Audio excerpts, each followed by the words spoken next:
Welcome back, everybody, to the start of the grand finals for week number 7 of the European side of things. This is going to be the fourth of the last 4 weeks, so we have 3 more weeks after that to the end of the qualifying up to the regionals. So the big regional land is coming up shortly. The top 4 teams will be sent to the regional lands. Agilitas is taking 4th seed, but everything else is kind of coming through here. SK Gaming is saying, hey, we got a month left.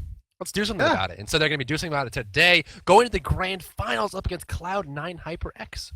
If they win this game, if SK can win this best of 3 against Cloud9, then that's going to really set them up to really be proper contenders. 100 points. I mean, they're going to push themselves very close to 3rd position, in all honesty, just because of the points they're going to get, because they've been playing every single week, been hitting the quarterfinals every week, and so consistently gaining points, but not very much. But we're into kick picks and bans. The game is loading in, and SK Gaming going to be on the blue side, the left-hand side, and With Gaming on the Cloud9 on the right side with previous opponents, and Scylla is the first ban. Not surprising. Still is so very strong right now. We're going to see them kind of drafting through here and see what they decide to go for. We know there's a lot of pick potential on the side of C9. Seems like Suntouch has been playing very well in the last few stages. Picking Bastet, actually, surprising enough, we haven't seen a whole lot of her, but he did play her last round in the semifinals up against Agilitas, who they did pull out a victory from. Across the way, we're going to see Osiris banned out. This is more of a shot to playing for fun. Of course, did quite well with Osiris last game. Now, the next ban will come out from SK. Will it be Hercules? Will it be Thor? Will it be something in the mid lane? Or will it be Loki? We know there's seen a couple of that coming out here, and it looks like it is going to be Loki. It is going to be Loki banned away, and we're seeing more and more in the very high level of play that Loki's starting to be picked a lot more. Yesterday we saw it a lot with Shing and Lazes both contesting that pick, and even both of them picking it at one stage or another. So it is a top one. And Kumbhakana being banned out, it's not a surprise because Badger really likes that Kumbhakana. Like, he's played it a lot. Well, that recently. character's just so strong. You just can't let him through. He's too strong. He's the strongest support right now. He is the strongest Guardian, but that does leave Aphrodite on the table, and Badger instantly insta-locked that one. Artemis. No surprise there. Mostly going to go to Maniac in the solo lane. Now across the way, Artemis is going to be locked in, not wanting to give that to Youngbei. Or I'm sorry, not wanting to give that over to Reels. Going to be giving it to Youngbei instead. Athena going to be locked in as well. Strong pick, very ambiguous. It could be jungling, could be Guardian, or could just be really good, which she actually is. Across the way, SK Gaming. Athena has had like the best day today. Honestly, she has. We've seen a game where Athena's lost. Honestly, Athena's really shown herself as one of after Kumbhakana's been banned away. Athena's shined more than Geb has every single game so far. She gave Pretty Prime a quadra kill just by that 1 4-man taunt. I mean, you can change everything so quickly. Across the way, SK is going to be drafting exactly as they did before. Jungkook and Apollo locked in here for them. Across the way, Freya's hover, and this is why I was surprised that Loki was banned out, because I was expecting Suntouch to go Freya this game. It looks like he's going to be going right down that path as predicted. And Loki's a great pick against Freya, but they're going to ban that one out. Yeah, they're going to ban it out. And this is the thing about Suntouch's God Pool. He likes to go for the Freya picks a lot of the time, if possible. Picks up the Thor quite a lot. And surprisingly, talking about Thor, we've not seen one picked up yet this round. But with the bans coming through again, I expect Cloud9 to ban that one away from SK Gaming here. They're going to look to grab something up here, left side. Geb is going to be banned on the right side. Smart play. I mean, you already have Athena. There's no support on the left side of the screen. Now, it still leaves Chalk and Hercules, 2 very, very strong support players. There's a couple other. I mean, Fender has been doing quite well in support as well. We know that Bacchus is still available. Emir has been emerging as one of the best supports we've seen coming out here strong, especially when Kumbhakana is auto-banned pretty much every single game. SK has some time to think about what they're going to make, but looks like that ban is gonna be Isis, actually. Full on respect, this is shot against Sayo. Full on respect, man.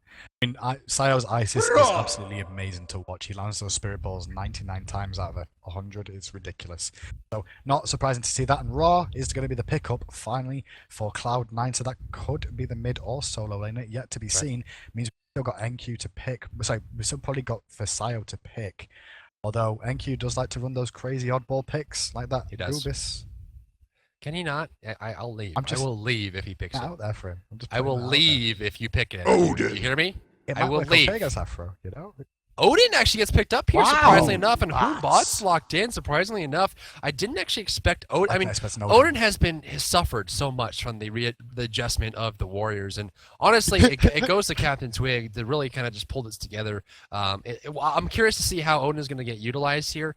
Realistically, I think it's a smart pickup. It's a smart decision to kind of test him out, but honestly, with how many supports there really are available, like I mentioned, Hercules, Chalk, all different choices, I'm surprised to see Odin kind of being picked up here as it stands. I mean, He doesn't have the mobility. He doesn't have the defense to survive the laning phase. He doesn't really have the ultimate lost a lot. potential. The defense is just not there. And so, am I leaving the room? I can't tell. No, Am I leaving? You're not. Am I leaving? He hovered on a few things, but he's We're going with okay. hell. Woo! Hell. Hell That was a over close one. Chung. Oh, and we saw how well Chung was played last game, but going for the hell pick. Hell, interesting, right? We talked a little bit about this during the break. Is that Hell is only good if she's ahead. She's not that great when she's even, and she's terrible if she's behind. There are certain gods that can play from behind pretty effectively. Hobwa is one of them with that passive. He always scales upward. But Hell is not a character that you can play from behind. However, if you get ahead with Hell, she is devastating. She can two-shot you. The heals are insane. She has great slow, magic protection reduction. She's very good when she's ahead, and we'll see what he can do with it. But I'm personally glad that I didn't have to leave for the rest of the finals and leave you alone to solo cast. I mean, the Odin pick as well. I mean, the Ring of Spears, to be fair, is still there, and it's still a real thing. And if you trap somebody inside a Ring of Spears with a Zhonghui and then a Humbat's Fear No Evil being available as well, that is terrifying. To be stuck in a ring and have this guy throwing ghosts everywhere, and then a monkey putting statues in your face. The combination is very, very strong from those together. And Maniac linking up with a Zhonghui could be very, very strong as well. Well, they got good control, and honestly, they have a lot of synergy there. And, you know, Odin didn't get hurt as bad as people are thinking he did. I mean, he really didn't. And he still has the control. I mean, what he lost, of course, was that flat protections he was gaining and a little bit of offense there with the physical power on the 2, but still has a lot of control here. So, yeah, honestly, with the things that are lined up, it looks like we're going to hop directly in the game. There's no reason for us to kind of skip away the timing here. So let's go and hop into the match. Of course, we're going to watch the Hunter player right off the bat here. So we're going to come out here. So Ram was picked up, of course, definitely a strong pickup. I like seeing Ram. I think he's a very strong character. Wait, what? Rama just killed a man. Who? Why is Ram playing? You know what? If you're missing Ram, let's just watch the video. Pulled the trigger, now he's dead. Welcome back, everybody, to game number 1 of the Grand Finals. You're watching SK Gaming up against Cloud9 HyperX in a best-of-3 series to win it all. On the bottom side of the map, we have SK Gaming, the blue team, the green grass defenders of the Titans of Order. We have Badja on Odin playing for fun on Hoonbots, Realzy playing Apollo, Captain Twig on Zhonghui, and Maniac on Aphrodite. And on the other side of the map, top half of your screen, right side of your spectator UI, we have the current number 1 seed, Cloud9, looking to extend their lead in the first position of SWC qualifiers. We have Cloud9, and they're going to be played by Suntouch. He's going to be playing Freya in the jungle. Sayo's going to be on Raw in the mid lane. Young Bay on Artemis. NQ on Hell. And rounding it off, we have the Devil, or at least half of one, Athena as the support. I see what you did there. Because he's half devil. You get me. I love you, Bear. Anyways, word been placed down by Athena here. Do I get to call you Bald Bear next week? No. Because there's no way. Bald Bear. There's no way that the Smite community is that generous. We're renaming you. Bald Bear. It's going to be great. No, they're not. Your forehead's going to go on forever. It's not going to happen. I'm so looking forward to it. Happen. It is. It's not going to happen. Those of you wondering that we have a, what's going on with that, we have a charity stream taking place this Friday, June 27th. And if we raise over $15,000 in charity funds for American Red Cross, I will shave my head and hi-rez Kelly will dye her hair a different color. It's looking like orange is winning right now, but possibly blue, who knows. So if you guys want that to happen, donate to the American Red Cross for your benefit, but our loss. And we'll see what happens at the end of the week. But into the match we go. The mid lane being pushed up heavily here by Sayo as the lane gets cleared out. Now it's a 1 versus 1. It's unfortunate we don't have for Americans. Battle attacks between the two, and Sayo's coming out on top, actually. Captain Twig missed a couple in a row, but nothing more than that. Right-hand side gets pushed in quite quickly from Suntouch and NQ, and now Suntouch looking to roam around immediately away from that lane because Humbats and Aphrodite's combination is very strong. Mid lane, though, Captain Twig might get caught out here, taking some free poke damage, only level 2, so has to use his juke boots wisely. Takes a lot of poke, that's going to force him back. Left side being pushed away. Reel's going to push Youngbei into a corner here. We do see Frey actually come towards the mid lane, seeing that low HP. Captain Twig kind of hanging out here. We'll see if they can actually grab this one up. Waiting to see if they're actually going to go ahead and initiate on this one. It would be a pretty good initiation, but spending a lot of time in the mid lane waiting for it to happen. Oh, he might catch out Twig again here. He's looking for the opportunity to get the damage off. 1 hit, 2 hit. Ooh. That's enough with the laser coming across from Sayo.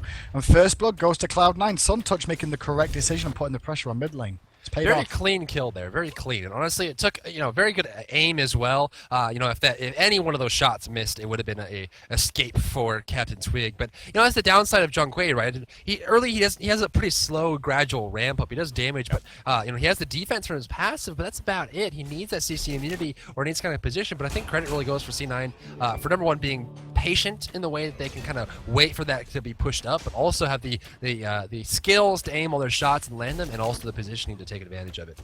And we have a quick look at the duo lane now, and we can see that Badge is doing his best to instantly try and help wave clear with Reels and just immediately regress from that position. He doesn't stay on the front line as long as he used to, just due to the nerfs that he sustained, Drybear. He can't stay in the fight as long as he would like to, and continue. Mid lane, Siri Payne! Oh. Captain Twig for the second time in a row! Sayo and Suntouch are coming through together, but that, of course, that was just Sayo by himself. What a beautiful and expert play, and it didn't even seem like Captain Twig was ready for it. He was just clearing the wave, thinking he was A-okay, and of course, Sayo knew exactly how much damage he needed to do. Ra is such a powerful character, and right there, you're going to see why. Yeah, Ra basically right now playing for fun needs to help out mid lane. Captain Twig's in trouble, and if Sayo is allowed to continue this aggression, then it's really going to be a big problem for them. And once again, playing for fun, going to absorb some of this experience, try and slow it down so Captain Twig doesn't fall too far behind. He's already a level behind though, Drybear. That's really big. There goes the push. Actually, 2 levels behind. Wow, I thought he might actually hit 5 off that. He's not. Mid camps are coming up, and Captain Twig only level 4. Got to be careful because Half Devil's here as well. Oh, Homebot's also coming in the mid lane there, forcing Half Devil away. There goes the Fear. Oh, very low on mana, very low on HP. Captain Twig gets off the board, comes out. The damage is coming through here. Just need a volley or something that couldn't clear that gap. Freya 1, 2, 3. Apollo's up there looking for Youngman in the backside. Needs to be careful though. He is actually surrounded as Freya goes for the kill on Badge on the backside. Needs 2 shots to do it. There it is. Good prediction. Double kill for Suntouch. C9 is now 4-0 in the lane. Amazing play. They're in pain, gonna miss, gonna rotate straight for the Gold Fury at 3.5 minutes in the game. Nearly just under 4 minutes, and they're doing a Gold Fury Drybear. Cloud9 are just here to win. Like, that's it. Ever since the start, they've been aggressive on mid lane, put pressure on Captain Twig, and now they've got what they deserve, a Gold Fury for their aggression. Full control right now. Pen boots finished for Sayo on Ra here. That's a huge loss to Captain Twig. Captain Twig is sitting on 200 gold right now. He has Aegis Amulet, he's got Purification Beads, he's got shoes, and he's got a tiny trinket. And when you are talking about the battleground of the gods, and then someone turns to you and says, "What do you have?" And you say, "I got shoes and a tiny trinket." Does that really sound imposing at all? Does that sound better than Shoes of the Magi? That's true. That's true. I mean, it's all about in the name. That's what it is. It is. That's what you got to think about. That's why Ankile will be the greatest item known to man once the patch hits. Ooh, the damage on Captain Twig here, dropping very low on HP. Sayo doesn't have an ultimate, but I guarantee you once he does, he's going to be throwing that out, trying to get the finish on Captain Twig. The damage is because he's got that penetration on early, amazing amount of damage going to come out from Ra. And Captain Twig is on the ropes here.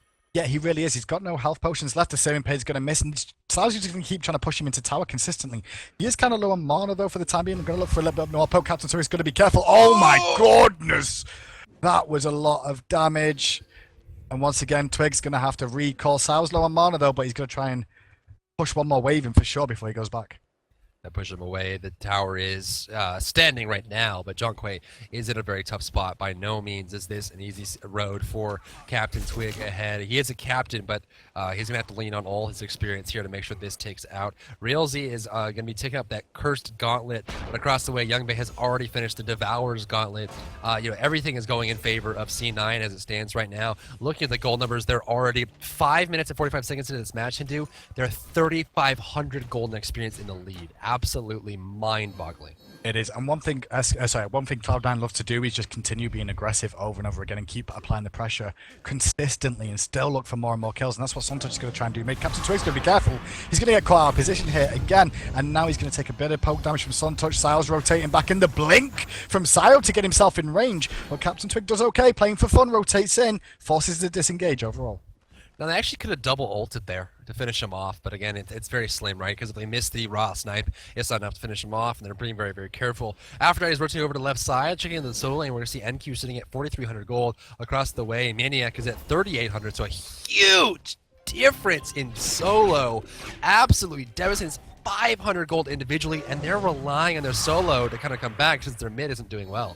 Yeah, they're going to have to try and rely on Maniac a little bit more. And look at these rotations already coming out of SK. They have to keep swarming the middle lane to make sure that Captain Twig is protected. And in doing so, it's going to offer up opportunities for people like NQ on that Hell, who, if he gets ahead, like you said, Hell is very strong when ahead. And at the moment, she's got a bit of a lead in that lane now.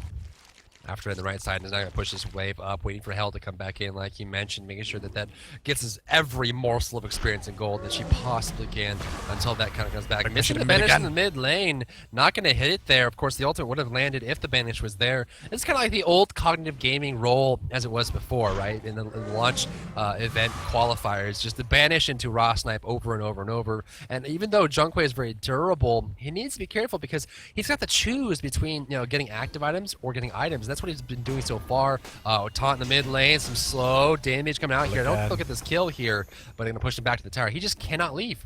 No, he can't. He's got to continue to try and farm up and play very, very safe under the tower. Got to use his actives very wisely because the cooldowns are long as well. Searing Pain connected, and he's lost most of his HP. He's got to be careful now. One more hit's enough. 2 auto attacks. The blessing is on. Sile picks up another one. That was nice. That was really nice. I like that choice by Sile. He knew that Slow Blessing was going to get the kill if nothing happened, but he played it safe. He sat there, took a tower shot, and made sure to throw the basic attack out. There could have been so many things. I mean, Aegis Aimant was still there. Purification Beads to get the movement speed away. I mean, he could have got out of that, and he secured it by taking one tower shot. It's always worth it to make sure you have the guaranteed kill instead of counting on nothing. NQ actually gets caught lazy back in the lane as Maniac just slaps him there. Smart, very specific play. This is the thing about mid laners in EU especially, is the fact that the EU mid lanes are so strong that when they get a lead, they'll hold it and abuse it completely. Sile's in trouble though. Fear No Evil connecting, but you can see Olympus coming out straight away from Athena. Defensively is good work from Halfdale. Sometimes looking for the kill though with the Valkyrie, not going to find it. And now Captain Twig might be able to turn something around because Badger's in the back. What is he doing here? Got to go a little bit too far forward. If C9 was paying attention, they probably could have gone for the kill there. Sile had no ultimate, of course, and neither did Suntouch. Just used it to deal damage to the enemy, playing for fun. But they have the control through and through in this early game of the match. Looking at the charts, 4,200 gold and 3,300 experience in the lead. Checking the control tab start here. We can see that Humbots is the top in kills. Top damage goes to Junkwei, but look to the right side. Control tab shows that top kills, top gold, and top damage all go to Blink Chicken Sayo with a dominant performance early. I mean, Sile's played this lane really well ever since the outset. Big shout out to Suntouch though, because without that early pressure that got him the first kill, it could have been a totally different matchup and a very, very farmy, safe lane for both of them. However, that early pressure from Suntouch has just set Sile up to really control this game. And now mid Harpies on the left spawn, and again Half Devils in a position, just going to extend their experience lead a little bit more. Cloud9 looking good. Looking very, very good as they kind of push up in the mid lane. Sile coming back as well. Totally Captain Twig in trouble. Big heal, though, from the Exorcism. Does he have an ultimate? He does not. Sile has no follow-up here, but he certainly has control. Poor Captain Twig. It's just he's getting abused. He really is, but what's going to happen is Playing for Fun's going to come here and protect him more, and it's very difficult. Now Maniac's going to get caught out because he's rotated in to cover the lane. Maniac takes a lot of damage from that one. Playing for Fun is there just to help him out for the time being, so Raw ultimate's available. It's available if he wants to shoot it out. The Blink Chicken is here, and he's looking to get on it. He actually just picked up Combat Blink and is about to finish his Rod of Tahuti. He just needs about 1,000 more gold, and he will have a Rod done, I imagine, around 12 or 13 minutes. He'll have that done, and that's just terrifying. Left side, though, we see Odin kind of get some harassment off. There's the ultimate, but they just don't have the damage. Oh, look at this. The damage. Apollo knocks him away. Trying to buy time for Badger. Raw Snipe hits it. Oh, Sayo. Amazing shot. Great shot from Sayo. A big shot to Reels, though. Reels tried to make a big play for his team. They defend. He's a support, but now in the jungle, we can see a fight again. It's the Fino evil use, but Sun Touch wisely using the Valkyrie. And Gold Fury is available with the support down yet again. It has just respawned, and look at this. 10.5 minute Gold Fury. On point, look at NQ, though. Look at the damage he's doing to Twig. Oh my god, forced away. Twig dropping very low. One shot from the one hit there. Oh my god. Athena on the left side zoning out Apollo, so we cannot join in the reindeer games on top of the Gold Fury. C9 is looking even sharper. There's 6,100 gold in the lead at 11 minutes. That's nearly 500 gold bonus every single minute. Amazing play. And so far, they've been doing so well. Left tower's under pressure. There goes the damage. Real's getting taunted inside of the tower. Serity, the trap on the ground, though. Looks like he's not going to go for that one. No boar available. Badge jumps in with the slow, but he hasn't really had much to contribute. Right here comes Hoombots. He's looking for the opportunity. Going to get a bit of damage off on Half Devil. That's going to be the focus for his. Real's going to find this one. He's not for the most part. The double jump and the dash away is perfect from Half Devil. One attack will do it. Can play in for fun. Find it. No, one attack does not. He didn't crit. Badger has to go all the way in with the Ring of Spears. Now playing for fun's in trouble because Sayo's here and Youngbei secures him before we even see Badger go down. Nowhere to go. Rampage for Sayo. Wow, 5 Sayo. kills, 5 deaths on the side of Captain Twig. Everything in the mid lane is just Sayo. Look at the goal numbers right now. He has not finished that rod. A 12-minute rod at Tahuti completed for Ra. Amazing. He's level 15 across the way. Level 11 on Captain Twig. The highest level in the game on that side of it is 14 on Maniac, who just hit level 14.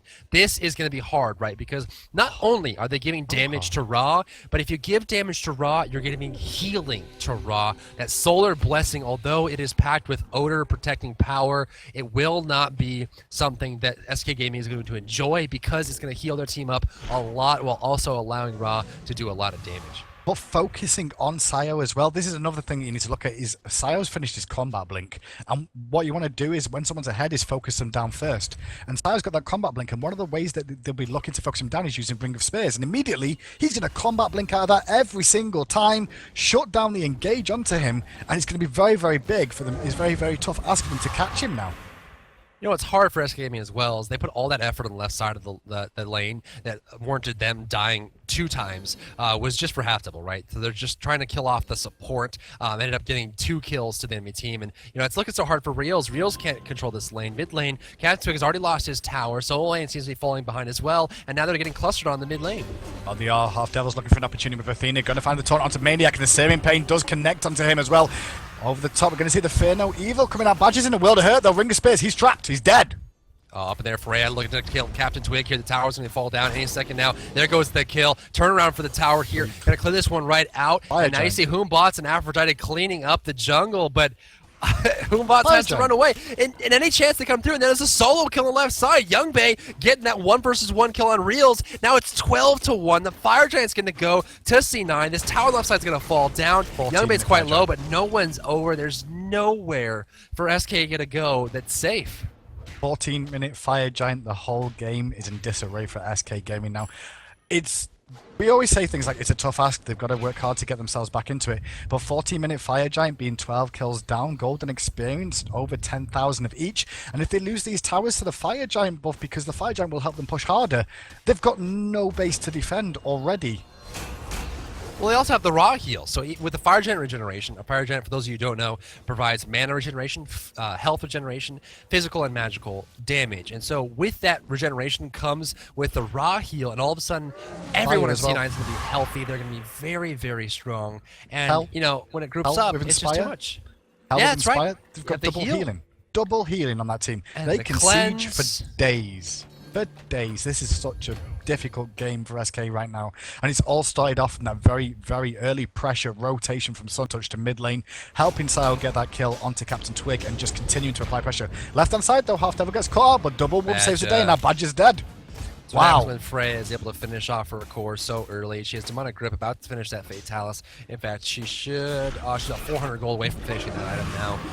And honestly, the only real thing that SK Gaming has to rely on is the heal from Aphrodite and the ultimate as well. Athena ultimate coming in the mid lane there, looking for playing for fun, dash forward, all the taunt. Actually, they're just going to go ahead and surrender there. I mean, 10,000 gold behind, not looking too sharp. They have, I mean, 14-1. It's right one of call. those morale Drop the calls, game. right? You just Yeah. don't want to play this game from behind and then have to just drop your own mental state. Exactly. Your mental state will slowly lose if you continue just to get farmed like that was going to happen to them. They would have slowly just lost the momentum that they had from beating TSM, from beating Worth Gaming, and now they're against Cloud9. Cloud9 have come out of the blocks very, very quick in this one. They've come out to play. SK Gaming can get themselves back into this dry bear, but they've got to rethink the picks and ban stage because this didn't go well for them. I don't think Odin paid off for him. Overall, though, Jean-Quay in mid lane was camped pretty hard in that game.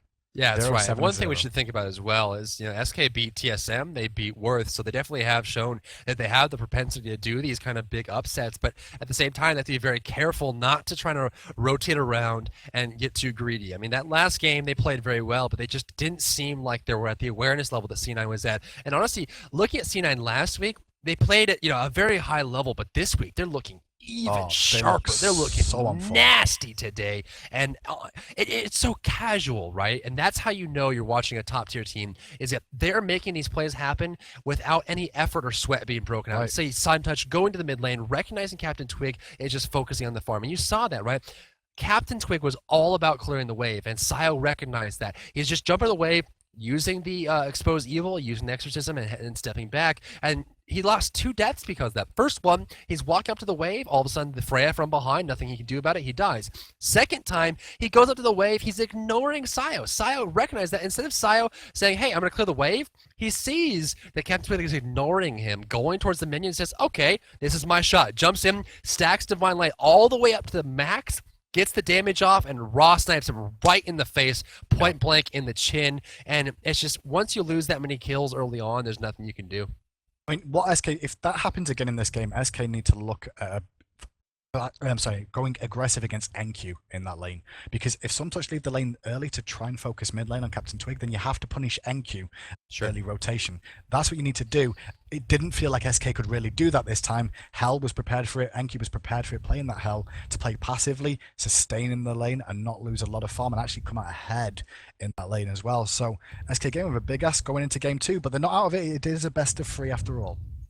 Yeah, that's right. We're going to go right into game 2, as I'm sure SK is eager to do the same thing as they're looking to redeem themselves going to the second match. So keep in mind, as we've been mentioning, this is a best of 3. So this is SK's chance to prove themselves. If they don't pull it out in this game, they will be 2-0'd and the finals will be completed. So they have to win here to even have a chance at winning first place today, going into game 3, and then having to fight C9 a second time in a row after the second game. And so they really have to make this happen. They have to win this match up, or they're not going to get anything this week. Now, granted, they are 7th seed, so anything they do right now, even if they only get 60 seeding points for second place, it's going to be valuable to them because they don't have a lot of seeding points to their name, as they haven't made it past the round of 8 at all. They haven't. This is their first time. Not only did they make it past the round of 8 this time, they made it to the grand finals today. So it seems like they're finally coming out to play, but they still have a long way to go before we feel like they're proving themselves. Yeah, that's right. I mean, they've got enough time to do that, though, Dry Bear. If they can reach finals week in, week out, now all the way through to the final week of week 10, they'll make it. They'll make it. That's how close it is at the top right now. The only team that are really looking like they're going to be staying at the moment is Cloud9. They're in the first spot right now, with TSM going out in the quarterfinals this week. It means their first spot is definitely secured yet again for another week, and they're just extending the lead up there, especially with Worth Gaming dropping 1 too. Oh yeah, 407 points for C9, 352 for TSM, and then that's pretty much the gap, right? I mean, you have 407, 352 points, and then third place, 239, over 120 points less than second place, and then third place is 159, again, 80 points less. I mean, the gaps are so big. With 400 points, they'd have to be out of the grand finals for the rest of the time, and then have Worth or I5 win first place every single week to finish off the qualifiers. C9 is feeling very, very comfortable right now about how they're performing. All they have to do is make it to the top 4 the next 3 weeks, and they'll be a-okay. Of course, they've already made it into the top 2 for this week, so they get 100 points, they get 60 points this week. Either way, with TSM going out of the round of 8, they're feeling very comfortable. TSM will be getting 10 points this week, so they'll be going to 362. So regardless of what happens here, Cloud9 will be either 100 points or 140 points ahead of second place, and that's got to be a good feeling. However, it still stays very clustered with Agilitas beating Worth Gaming in the third place matchup as well. So That's Agilitas came third, Worth came fourth. So it is very, very tight. If SK win this, it really opens things up, honestly. They've got a deficit to come back from, though, because they're 1-0 down in this final. But if they do manage to find the rhythm in this game, which has just gone live now, we'll be into the picks and bans, and manage to take 2 games away from Cloud9, then it's going to open things up even more than it was before. Can we get yet another winner in EU, or are Cloud9 going to stand firm? Guys, in chat, spam who you think is going to win. I expect to see a bit of Cloud9 in there this week, especially after that performance we just saw. Yeah, give it up in chat for the team you want to win, ladies and gentlemen. Is it hashtag C9 or hashtag SK? Let us know where your royalties lie. And one thing I want to mention as we close out on this, royalties. You said royalties. No, you give them royalties. No, loyalties for chumps. This is royal. These are royal blood. These are princes and princesses, as we do have Princess Tomato stepping out for the day. But at the same time, we do have SK versus Cloud and HyperX. Osiris and Kumbhakarn together. Freya and Scylla both banned out here. Looks like they're going to rush that Aphrodite pick up here, locked in across the way. I mean, Artemis, you got to imagine, same thing goes for them, and they know that it's a great pickup for them. Raw may be a little bit delayed there, but at the same time, they just like having their strong characters early. Now, the one thing that's changed is Loki's been left on the table. Freya was banned. That's the only difference that's happened at the start of this game. Now, the question is, are Cloud9 going to pick up that Loki? Or are they going to turn to SK and say, see, you shouldn't have banned Loki, we weren't going to play him in the first place? That's how you got to look at this one. At the moment, it doesn't look like they're interested in Loki. Taking Artemis and Athena, that duo lane from Cloud9 is happy with that combination. I think it's so powerful, and she just does not get the credit that she deserves. That ultimate, when timed properly, protects the team for a very long period of time, and of course landing and dealing damage. But that taunt, I mean, that taunt is a team fight in and of itself. That thing can end worlds if it's used properly. Very, very subtle foreshadowing hint there as we're heading toward the worlds. Left side, SK Gaming is going to pick 2 selections here. I imagine it's going to be Apollo. It's literally every game is John Quay Apollo. It's just John Quay Apollo. Every single second. Real is Apollo is very, very good. So. It's just, I imagine it's going to be the same thing again. They're going to have her. Now, I'm surprised to see them. Now, even if you're going to pick Sobek, why would you pick it this early if they already locked Athena? Maybe they want to counter pick the mid lanes. They want to counter pick the mid lane. That's what it says to me. They don't want to show their mid lane. They want to see what Cloud9 are going to put on the table and then pick it. However, I don't think they might get an opportunity. Cloud9 might have figured this one out. So at the moment, Cloud9 are hovering over Raw again. Got to lock that one in. It could be going to NQ this time round, but it can go on Sio again. And Sio could be quite comfortable to do that again. He was quite happy with it last game, Driver. I love the fact that they picked Ra here instead of picking him fourth, because Ra was a big driving force for them last game, and it was really important that they picked this up early because it's possible it was going to be banned out in the second stage. We're going to have them kind of rotate it around. Now the banning comes through. Ao Guang gets banned out. We do see Freya being banned out, and we're going to see how they hold on to this one. Now Young Bay is going to make a select for his team. They have a mid, they have a Guardian, they have a Hunter. Jungler may be next selection. We know he goes for Bastet after Freya. That's his 2 selections there, and rarely is Bastet even banned or picked, so pretty easy pickup for him. Yeah, I mean, he will go to Bastet, but he's played it a lot this week as well in the tournament, and it's worked out well for him. And with Freya and Thor being banned away, made sense, but look at that. It's Janus is going into the mid lane for SK in the final. Janus is here. He is strong. He is. And we'll see how it works, right? Because last game, Captain Twig played John Quay in the mid lane. This time he's going to be playing out Janus in the mid lane. And both these characters are pretty easy to gank. Janus is actually quite easy to gank. If he uses that portal ever aggressively, you'll see a lot of action coming in. Now, granted, he does have Bastet coming at him, which he can portal those cats away and get some distance for himself. So that is also an interaction we have to pay attention to. We're going to see Hoonbots locked in. And honestly, given the fact that they picked Janus and Hoonbots, I'm not really too surprised with the Sobek. Now, Sobek's going to be a good pickup for some of the slower characters, Ra, Athena, and Artemis. More Ra and Artemis, actually. But again, the surprise to see him drafted so early is they could have drafted him later, considering the fact that C9 most likely would have banned him and wouldn't have picked him. Had not even on their mind. The cards. I think that's what it was. They just didn't want to show the hand that they were going to tip and show that they were going to play Janus. Well, they could have picked Hoonbots, right? And that's not surprising at all. They could have. I'm guessing. I agree with that. Am I leaving the room? Is it going to happen, NQ? NQ, are we doing this? Are we doing this? I will leave. I don't need to leave. I will leave. I will leave for the day if you pick. He's going right now. All right. Okay, I mean, I'm perfectly fine with going home early because I can't handle the dog. Can't handle it. What's wrong with the dog? It's a bad pick. I don't like it. Make it go away. I like the fact that he's picking something that's a little more reasonable, like hell. I mean, it's a bit mean to dogs because, I mean, we get cats, and I we love get dogs. birds, and we get crocodiles, and we get monkeys, but dogs, and you're like, no, I'm done. I'm out. I mean, I guess I'm staying for the day because this is game 2 and we still haven't seen Anubis. So things are looking up. It's a bright, shiny day. The sun is shining and there's no Anubis in the game. And I'm a happy bear. Next game, Arachne, if it goes to a game 3. I'll leave. Guys, this is Cloud9 versus I will SK leave. Gaming coming onto your screen right now. Cloud9 1-0 up. However, SK Gaming can get themselves back into this one with the Sobek and Janus combination. We'll be right back. Janus! Welcome back, everybody, to game number 2 of the Grand Finals, week number 7, the Smite World Championship qualifiers for the regional LAN coming up very, very shortly. It's fast approaching. We're going to see who's going to win it today. SK Gaming has fought their way the semifinal round into the Grand Finals. It's the first time they've ever made it past the round of 8 in the history of the Smite World Championship regional qualifiers. And today they're going to see if they can win first place up against Cloud9 HyperX. But C9 is not going to make it easy. On the bottom side of the map, you can see the blue team looking for an invasion here. C9 might spot it out or might not. Oh, look at this. They're going very deep because Badger's just looking to charge prey someone. And I get seen. He's going to get spotted. No, he can't see him. He's not seen him. Half going to save him. Is Half going to be able to see it in time? No, NQ's dead. NQ is dead. What a pickup. Can they turn it around, though? All 5 members getting chunked a little bit lower. But that was a big pickup. And somebody needs to look to the jungle. You know, that's what he gets for hovering on Anubis for so long. Wow, that's big. It's karma. It's just karma. That's all it is. So they're going to get first blood here. Look at the charts. They're already about 500 gold in the lead, 545 exactly to look at the numbers here. And that's a great start for them. That's also going to help a lot in the solo lane because now you look at the solo lane, NQ falling behind. And like we talked about last game, actually, Hell is a character that doesn't do well unless she's ahead. And so getting that character first is a big pickup for SK. I mean, she will be fine in the lane overall. She died. She didn't lose anything overall, so she's going to be able to go back to a jungle, not losing experience or gold. However, it's going to give Janus a little advantage in that middle lane, already hitting level 2 because he did get the first blood.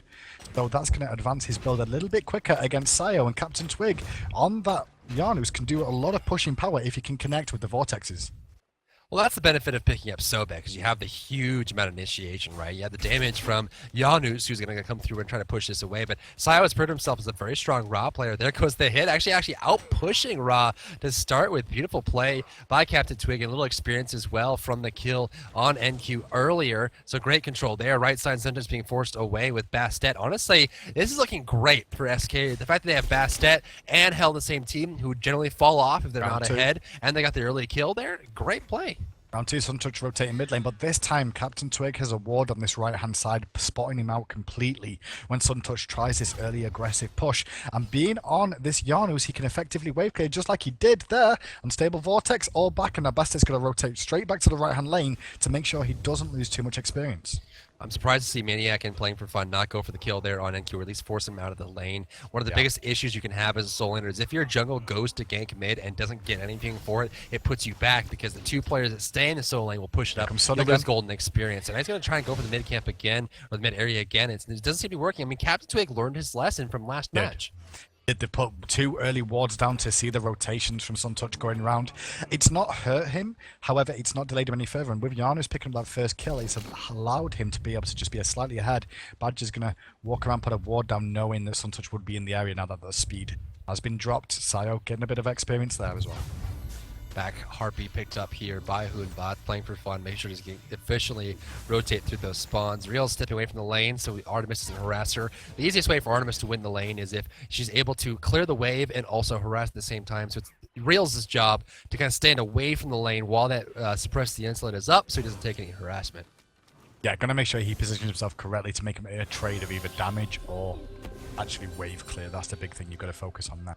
So at the moment, SK primed themselves into a good position thanks to that very early pickup onto NQ, who, honestly, I'm surprised that everybody knew what was going to happen there. That's why Cloud9 played so safe at the start, but it just didn't pay off. Mid lane, Suntouch looking for it, pounces in, going aggressive onto Captain Twig, but doesn't find a lot.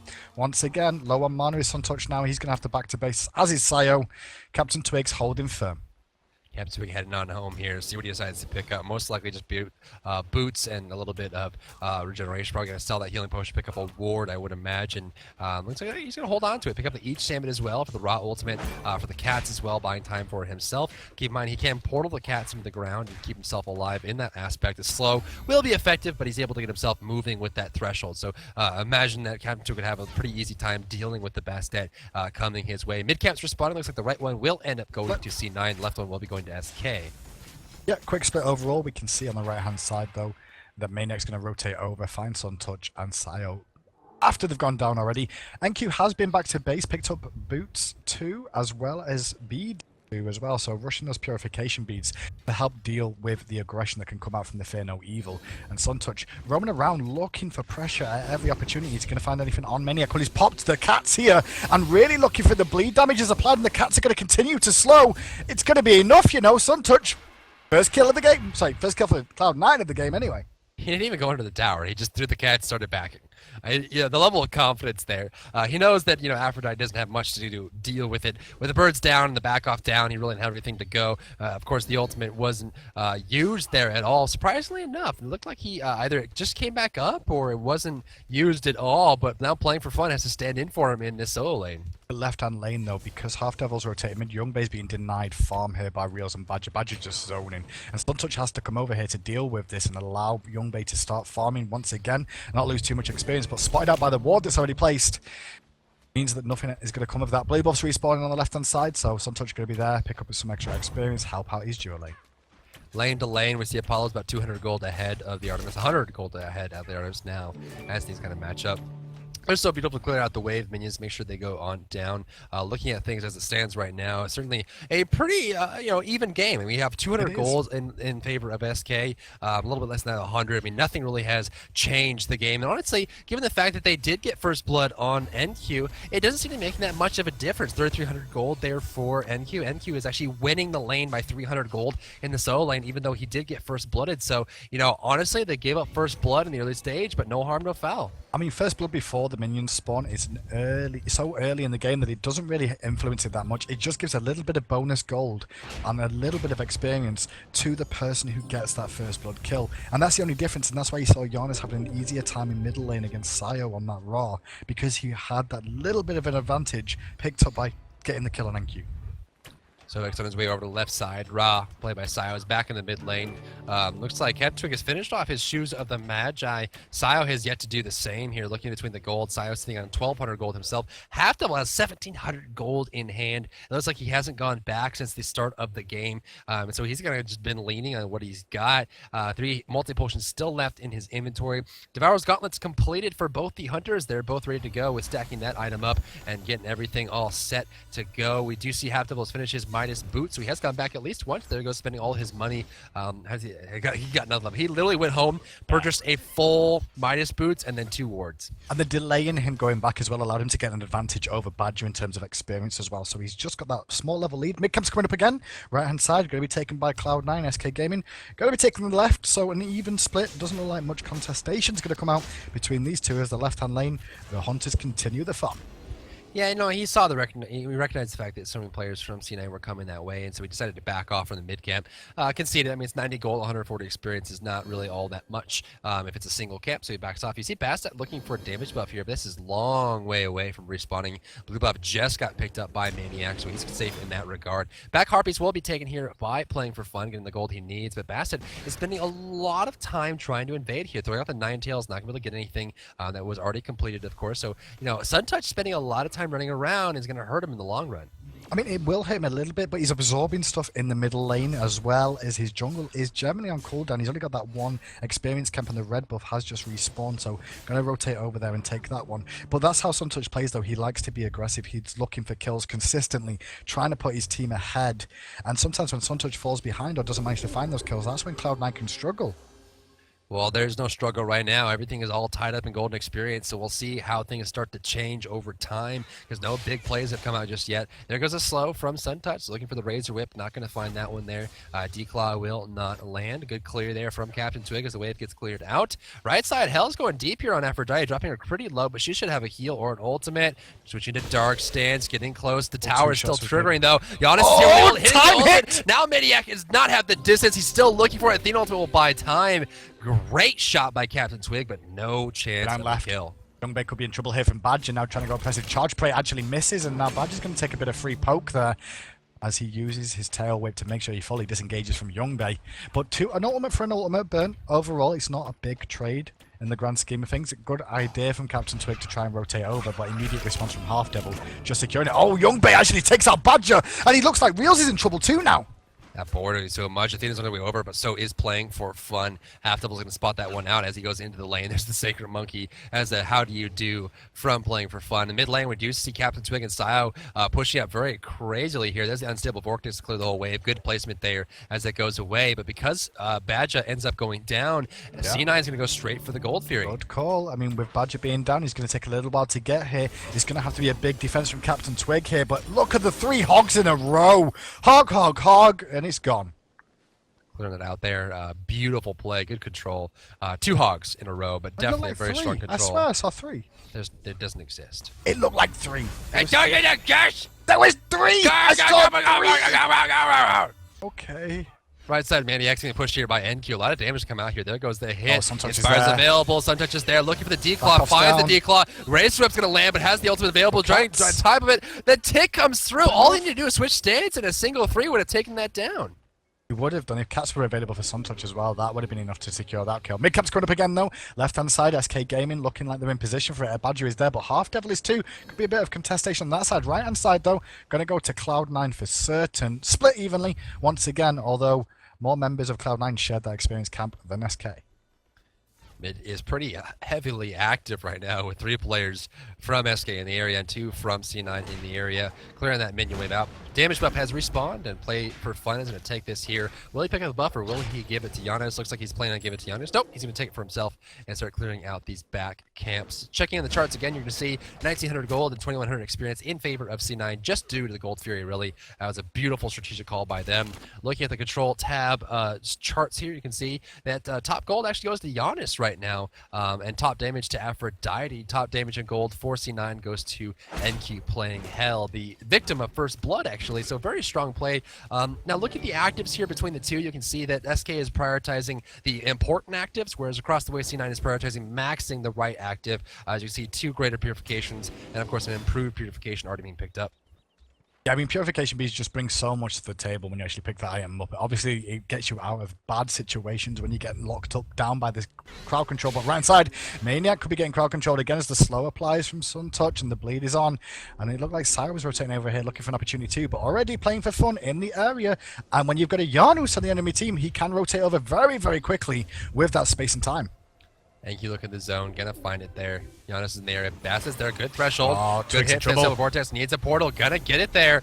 A little bit forward though. Needs to run to the enemy jungle. There goes the hit. Good ultimate. Raw ultimate coming. Not gonna have the distance though. Looks like Captain Twig is free and clear. Left side of fight going on. Your Youngbay's gonna kill him. Badger. Now 2 versus 1. Rails trying to dash away. Artemis is chasing close. There's the volley getting the slow. The sprint will prevent it though. Athena looking for the dash. Will she dive? The tower looks like she's going to. They know there's 3 mid, but Youngbay gives up the chase. Good call. They're going to back off. Smart play there. And honestly, you know, Youngbay doesn't have an active on him, but it doesn't look like he needs it. No, Half Devil, his eyes lit up then. He was really wanting to go all the way in for that. And Youngbay was screaming at him clearly saying, no, Half Devil, no, we got to kill. We pushed the tower, but we've denied experience again. Let's just back and take what we've got. Let's not go over aggressive. And now Half Devil, because of that, is going to find a nice opportunity and see the speed buff is available, but no one's really in the area to give him some support, so he's going to have to back away from it, but he knows the speed buff's up. Good wall placements too. Definitely. A lot of vision from both teams here. 3-1 in favor of C9 with Gold Fury and the 3 kills they have already. Things are looking very good. And look at the right lane. I mean, the difference in push here from NQ and Maniac is absolutely phenomenal. Maniac at 5,500. NQ currently sitting at 6,300. Maniac dropping very low here. The heal's going to miss, though, on the single target. Inspire's going to heal him right back up, though. So you need to be very, very careful about the damage output. Maniac is just barely holding on to this lane, having a lot of now. trouble keeping up with the push from NQ and the harassment as well. Yeah, but now mid-caps are spawning again, but Suntouch gets spotted out by Captain Twig. Portal goes down and Twig falls through it, aiming for Suntouch there. Pounce over the wall, back to the mid-camps, looking for them. They haven't spawned yet, though. And now NQ could be in a bit of trouble here because Suntouch is still doing the camps, and NQ's in a lot of pain. Captain dashing away here. NQ needs to get around here. There goes playing for fun on the backside, looking for something to jump on top of this. The damage is real. Playing for fun very low. The raw heal coming out here just needs a single celestial beam or something to clear the gap. Captain goes down. Searing Pain! He gets him in the black. Playing for fun is no longer having any fun here as Maniac is forced home. Badger by himself from behind. Can't still get the distance. Needs a heal. Got the heal. Needs the damage. Got the damage coming through here. Looking for the cat in the backside. There's the pound. Sometimes just in deep, but cannot get the kill as they back off. Sayo by himself behind enemy lines. The damage there needs the heal to come off. Cooldown. Sword of Blessing is on the ground. There goes the hit. Back off into the tower, and Reels gets the kill. Suntouch is dropping low. The tower is there. The charge break keeps him there. Half Devil going backwards, but C9 with the greediest green ever to green, and Half Devil is on his way out. Can he get it? He's gonna get it away, but SK Gaming gets something for it. Now, keep in mind, at the same time, Young Bay killed the left tower, so that kind of balances it out. It does, but I mean, that was Cloud9 being as aggressive as they always are and overcommitting to something. They could have just pushed down that tower, honestly. Like, they zoned out the team. Sayo was on the backside keeping him busy. Right. They could have just focused down the tower and then walked away with the goods of 2 towers. Instead, they gave up a couple of kills and given an opportunity here for SK to try and sneak a Gold Fury after Young Bay's taken down. But Young Bay doing good work. He's going to kill Badger off there. And now he's turning his attention to Captain Twig, and the portal's down. We can see that on the wall. He's using it for the mobility. Space and time saves the day. And he's managing to get away with that with the skin of his teeth. Very, very good one there. But pushed away. Huma's ultimate ended up coming out, but looks like C9's going to be able to push the Gold Fury. Playing for fun, and Real Z don't even know what's happening. They're backing off. Actually, they have wards there. They know what's happening. They just don't have any intention on going over there. They know there's the hand 3 on the Athena. Their Sobek is not available. And honestly, with that pick of Sobek, that's all they needed to know. Let's do Gold Fury, because there's no guaranteed secure for SK Gaming. They've been fighting on their own merits of abilities and single target damage, and it's just not going to be worth it. Oh, Searing Pain hits on top. Captain Twig forced away. Aphrodite's there. There's the shield. Doesn't have enough to save him, though. Needs some heal, but the cat damage on top. Captain Twig is still alive, but Raw is here. Celestial Beam will get the kill. Sunshine killing off Captain Twig as he backs away, playing for fun, dashing away on that one. There goes the kill. Sayo looking for the ultimate. He has CDR. He has the Purification Piece activated. Just needs a single shot on top of him. Badger dashing away as well. Does he have the ultimate? He's looking for something, but doesn't have it. They're going to back off. Real's looking for a split push, but he's going to have to go home. Yep, gonna have to go home because he's gonna get rotated on. Doesn't have an ultimate to get himself out. Used it to engage and actually picked up the kill onto Suntouch. Was the one kill there. And big shout out to Young Bay, because he's the one that forced that whole fight around the Gold Fury to go their way and made the mistake that what Cloud9 did was where they overextended on the right hand side, ended up paying the price with 3 of their lives going down. Young Bay made it worthwhile because he resecured the Gold Fury for them and picked up Badger. And what Cloud9 need to do now is just start to siege correctly. Like, keep putting the pressure on, keep applying it, and keep it going. SK on the other side need to hope that Cloud9 keep being as aggressive as they are and just make them pay for it. Searing Pain coming out from Raw. They're going to hit playing for fun from over the wall. Not going to get the mid camps. Those were already completed. Checking in the atomization, we can see the Guardians are actually on the same level. So Badge actually did end up going for Shoes of the Focus, though. He has more CDR, so he's going to be able to get more initiations and more interruptions with that tail up, but it makes him a little bit less tanky and also doesn't allow him to get the gold game that he needs. He's clearly behind. In fact, he is so devastatingly behind, it's going to be a little bit painful to alliterate this. Half Devil is 1,200 gold ahead of Badger individually between supports, and supports are usually the least farm in the game. Indeed, they are. So Badger is just suffering for gold right now. It is currently 16 minutes into the match, and he has yet to finish off his sovereignty. Now, credit goes to him. He knows his team needs him, and so he picks up the Hand of the Gods 3, because there's no way they're going to win this match if they're behind and not getting objectives, and so he goes for that clear. Plus, the Weakening Curse to slow down the heal from Ra and Hell combined. So smart play there, but he's suffering by missing the sovereignty. One of the biggest things to note as well is Sayo is now ahead of Captain Twig in that mid lane, and Captain Twig had the advantage of the early game. But left hand side, we could see playing for fun, getting up out of position here. And also, Badger takes a lot of poke from Young Bay. The chase is on the left hand side as Suntouch drops the cats, but Fear No Evil comes out to save the day. 1 for 1 in ultimates. Well, it didn't even save the day. Purification Beads was already activated. All they did was move the cats away and force the jump back. But that's about it. Captwig in trouble here. Forced back, taking some harassment. The Fire Giant is available, so if C9 gets a kill, they're going to go straight for it. Real's on the left side of the map. He has an ultimate. If he wants to rotate over, he certainly will be able to. It's going to take about 3 to 5 seconds for him to do so. Threshold on the ground, slowing them down. Celestial Beam comes out. Sayo looking for harassment. Good stun from Aphrodite, but the Solar Blessings that keep them all healed up just fine. Badger gets taunted. Shield wall burst damage. Badger disappears. No initiative. There's a through space and time. Killing off Sayo. Portal on the ground going through. NQ dropping low. Big burst coming out here. The heal's going to come through. The dunk from Apollo, but the heal from Hell keeps them all back alive. Reals can't get the kill. They're dashing left and right. Youngman goes down to the Hell damage. Captain Twig coming out here strong. Yeah, Twig's going to continue putting the pressure on. These vortexes are doing so much work. NQ gets dropped even lower. Got to heal back up under the tower, but what that was is Cloud9 are grouping up against this Janus, and Janus is going to punish you for that, because if he hits the vortex, you're going to disappear, and now NQ's in trouble. There goes down to the birds on top, looking for half doubles. Well, he falls in the portal, falls down. Just needs a single shot to go, but Reals dies to the tower. That's a free kill. Artemis, or Athena, just walks away from it. Good recovery. It really was. And really, the Apollo ultimate is what saved it. But at the same time, you look at the gold, it hasn't changed much either. They need some kind of objective, and there aren't any to take. I mean, the other thing about that, SK Gaming could have put pressure on mid lane, let them back, and just take the tower down. Now they're not going to get anything out of it themselves. Cloud and SK Gaming are overextending the welcomes in these fights sometimes. I think they could get more from it if they just back off and take objectives.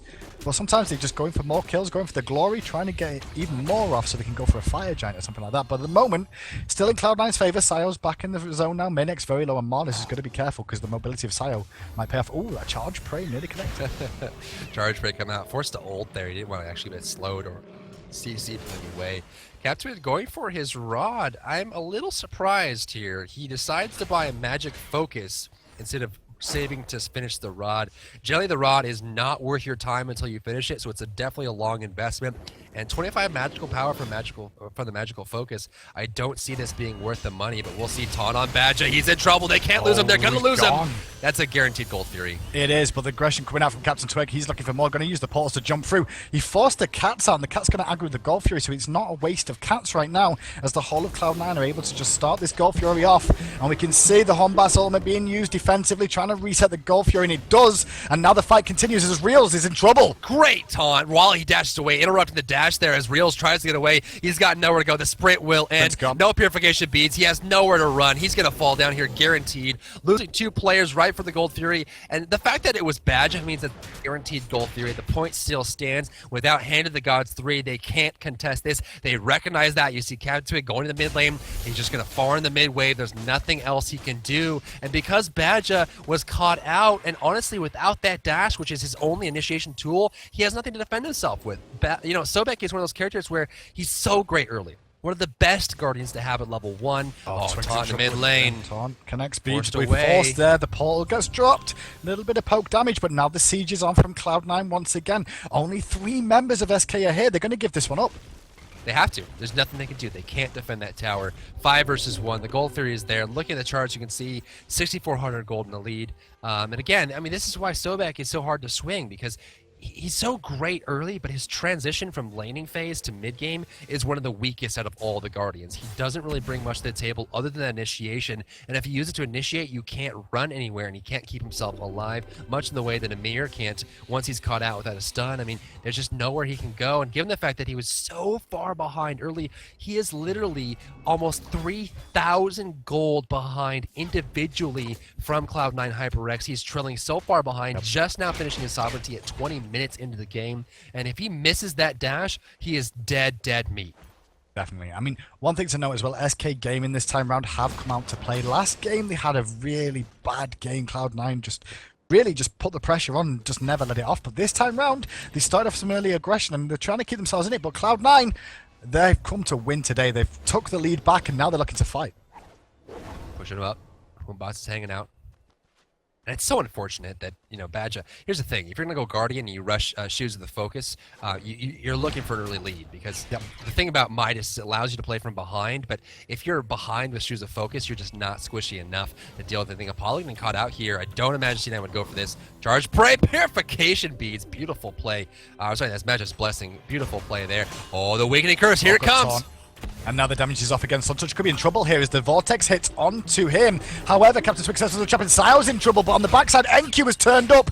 And SK are actually winning this fight. Would you believe it? The damage from Captain Twig is showing its worth right now. He jumped all the way out, and now Reels is being chased down, though. But with Maniac on his side, the backoffs and the heals might be enough. Good pounce in. Nice use of the Undying Love from Maniac. So Reels still managing to survive. Young Base not finished, though. He wants 2 auto attacks max. Not going to find it.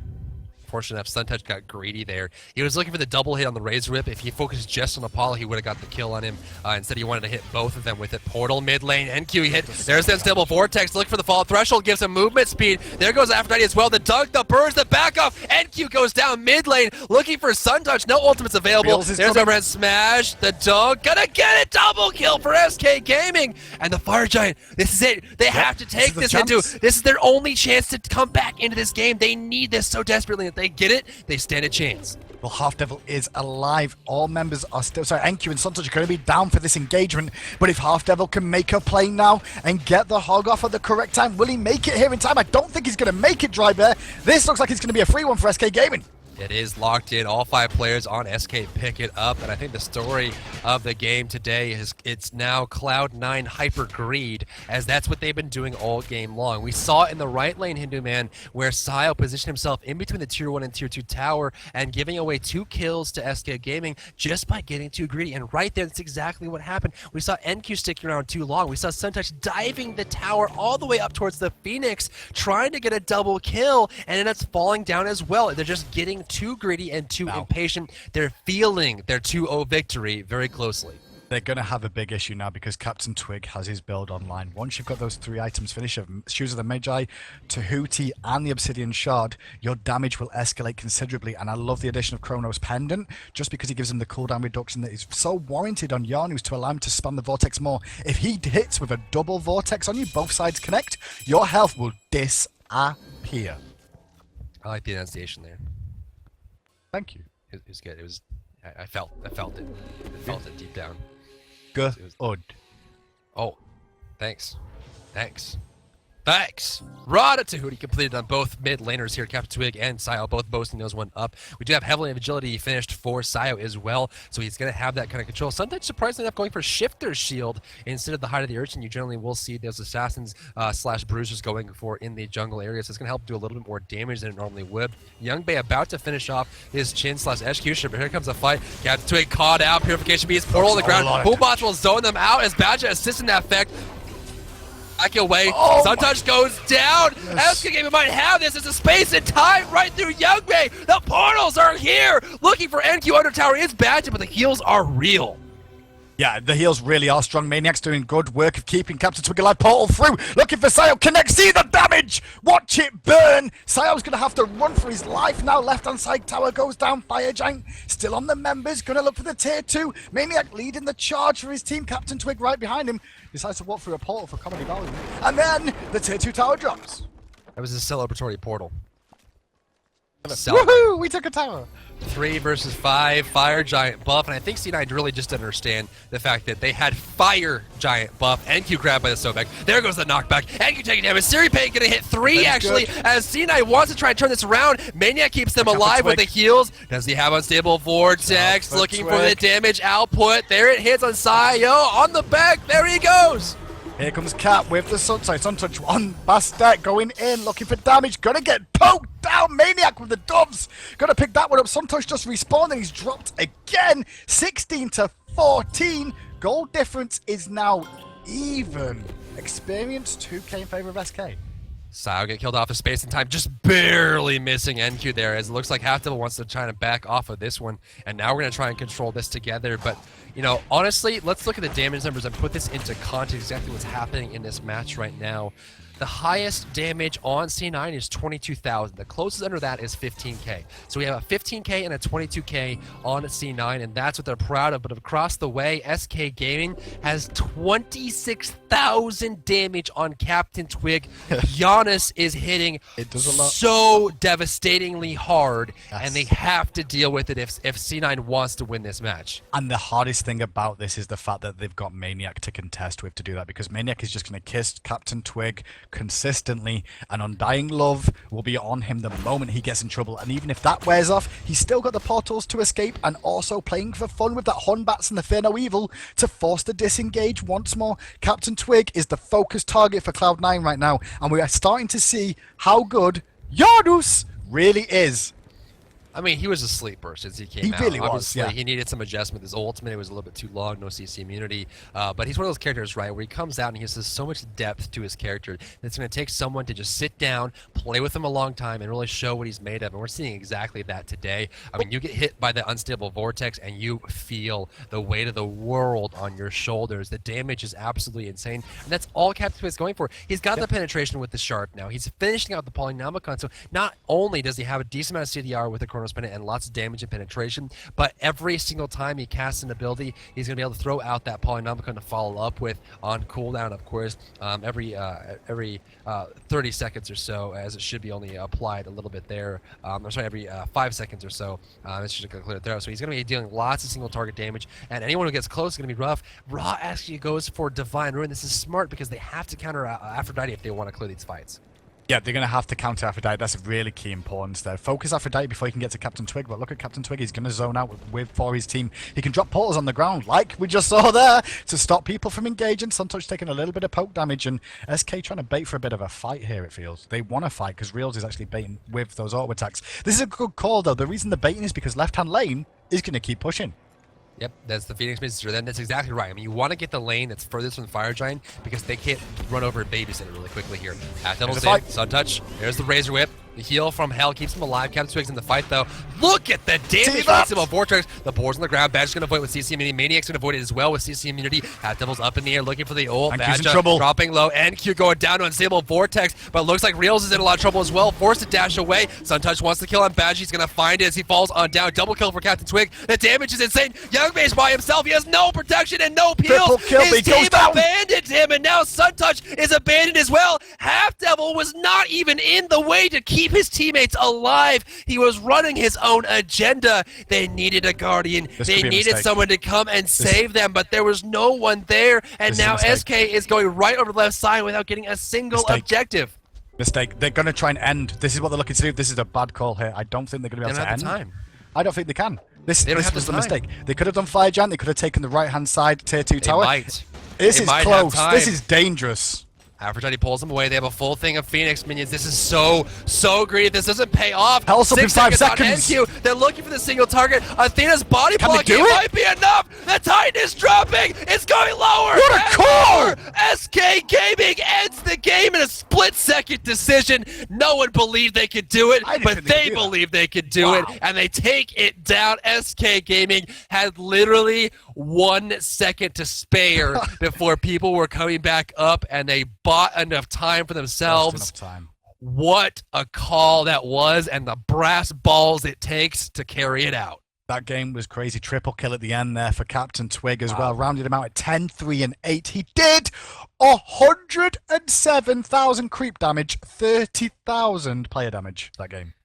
Amazing. 30,000. Number 2 was 23k, and then on Sayo 21k. I mean, the damage from Janus was off the charts, absolutely devastating. Yeah. And that's what last fight comprised of. Literally, the majority of the fight in front of the Fire Giant was just Janus's pure damage. The same thing goes. Half Devil was not protecting his teammates. Young Bay caught out by himself. NQ caught out by himself. And you look at the lineup, right, for C9.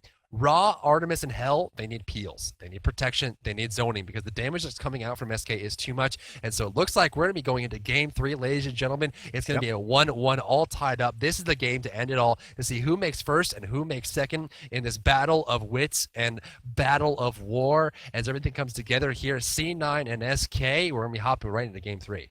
Yeah, straight into Game 3. Now the question on everyone's lips now is, what are Cloud9 going to do? Oh, my lips are pink today, or red, or lipsticky. It's a good color for you. Thank you. It's a good color for you. Well, fuchsia. I mean, I would have gone a different way, but I think for you it's really. What do you think? What would you have gone? I was thinking more of a mauve. Mauve. Like a deep rustic brown. Something like that, or maybe like a burgundy even. Maybe like a little bit. What color are you gonna do it when you shave your head? I was thinking possibly getting some beard dye.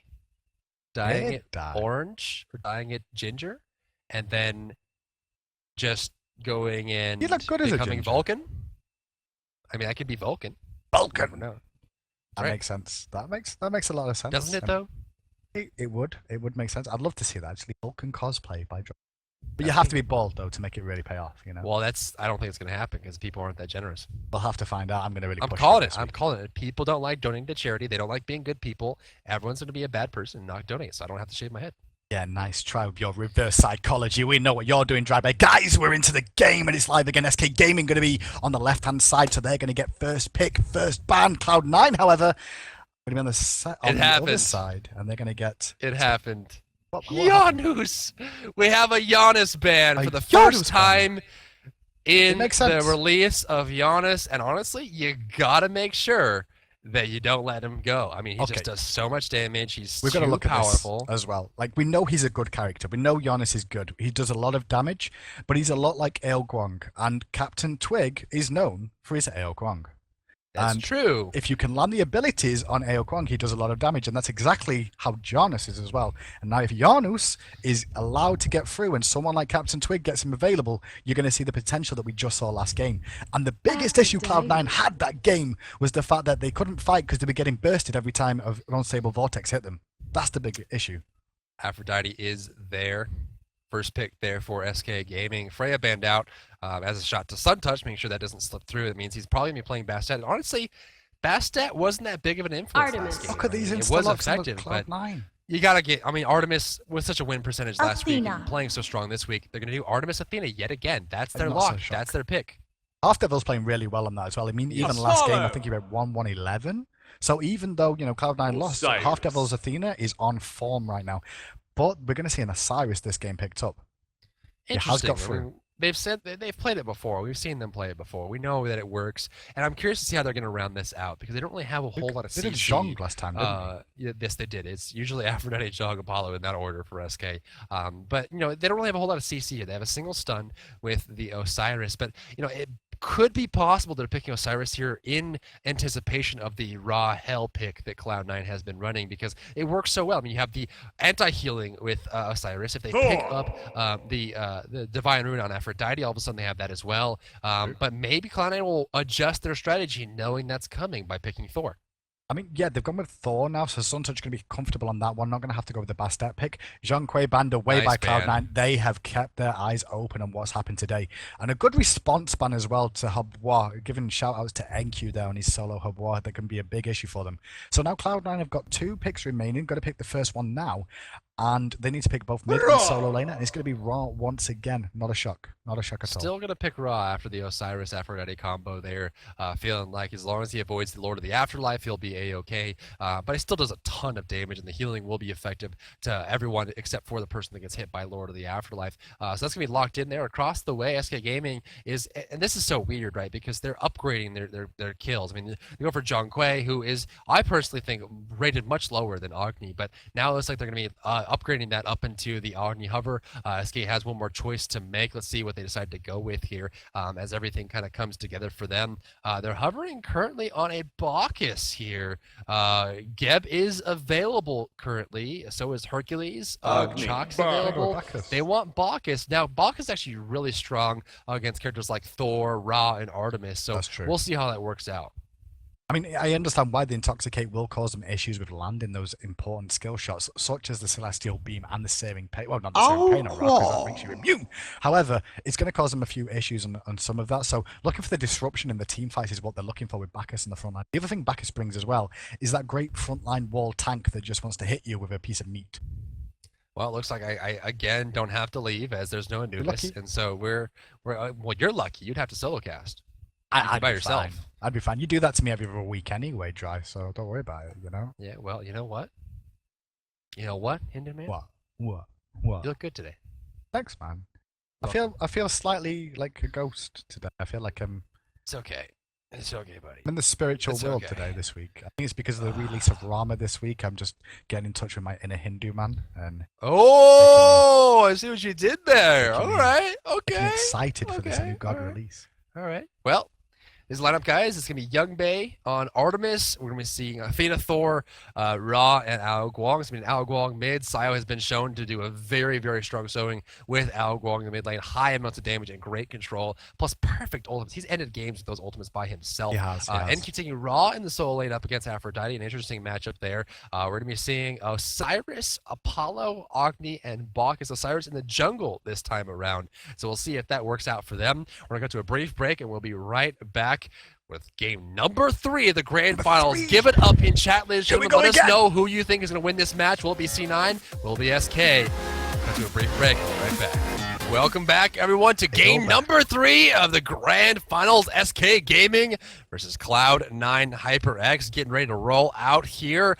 It's all tied up 1-1. This is the game that determines it all. It is all effectively nullified, as this is just the last game of the series. Whoever won, it doesn't matter anymore. Let's go over who's playing what, where they're going for what team. The bottom side of that is going to be SK Gaming for the 3rd game in a row.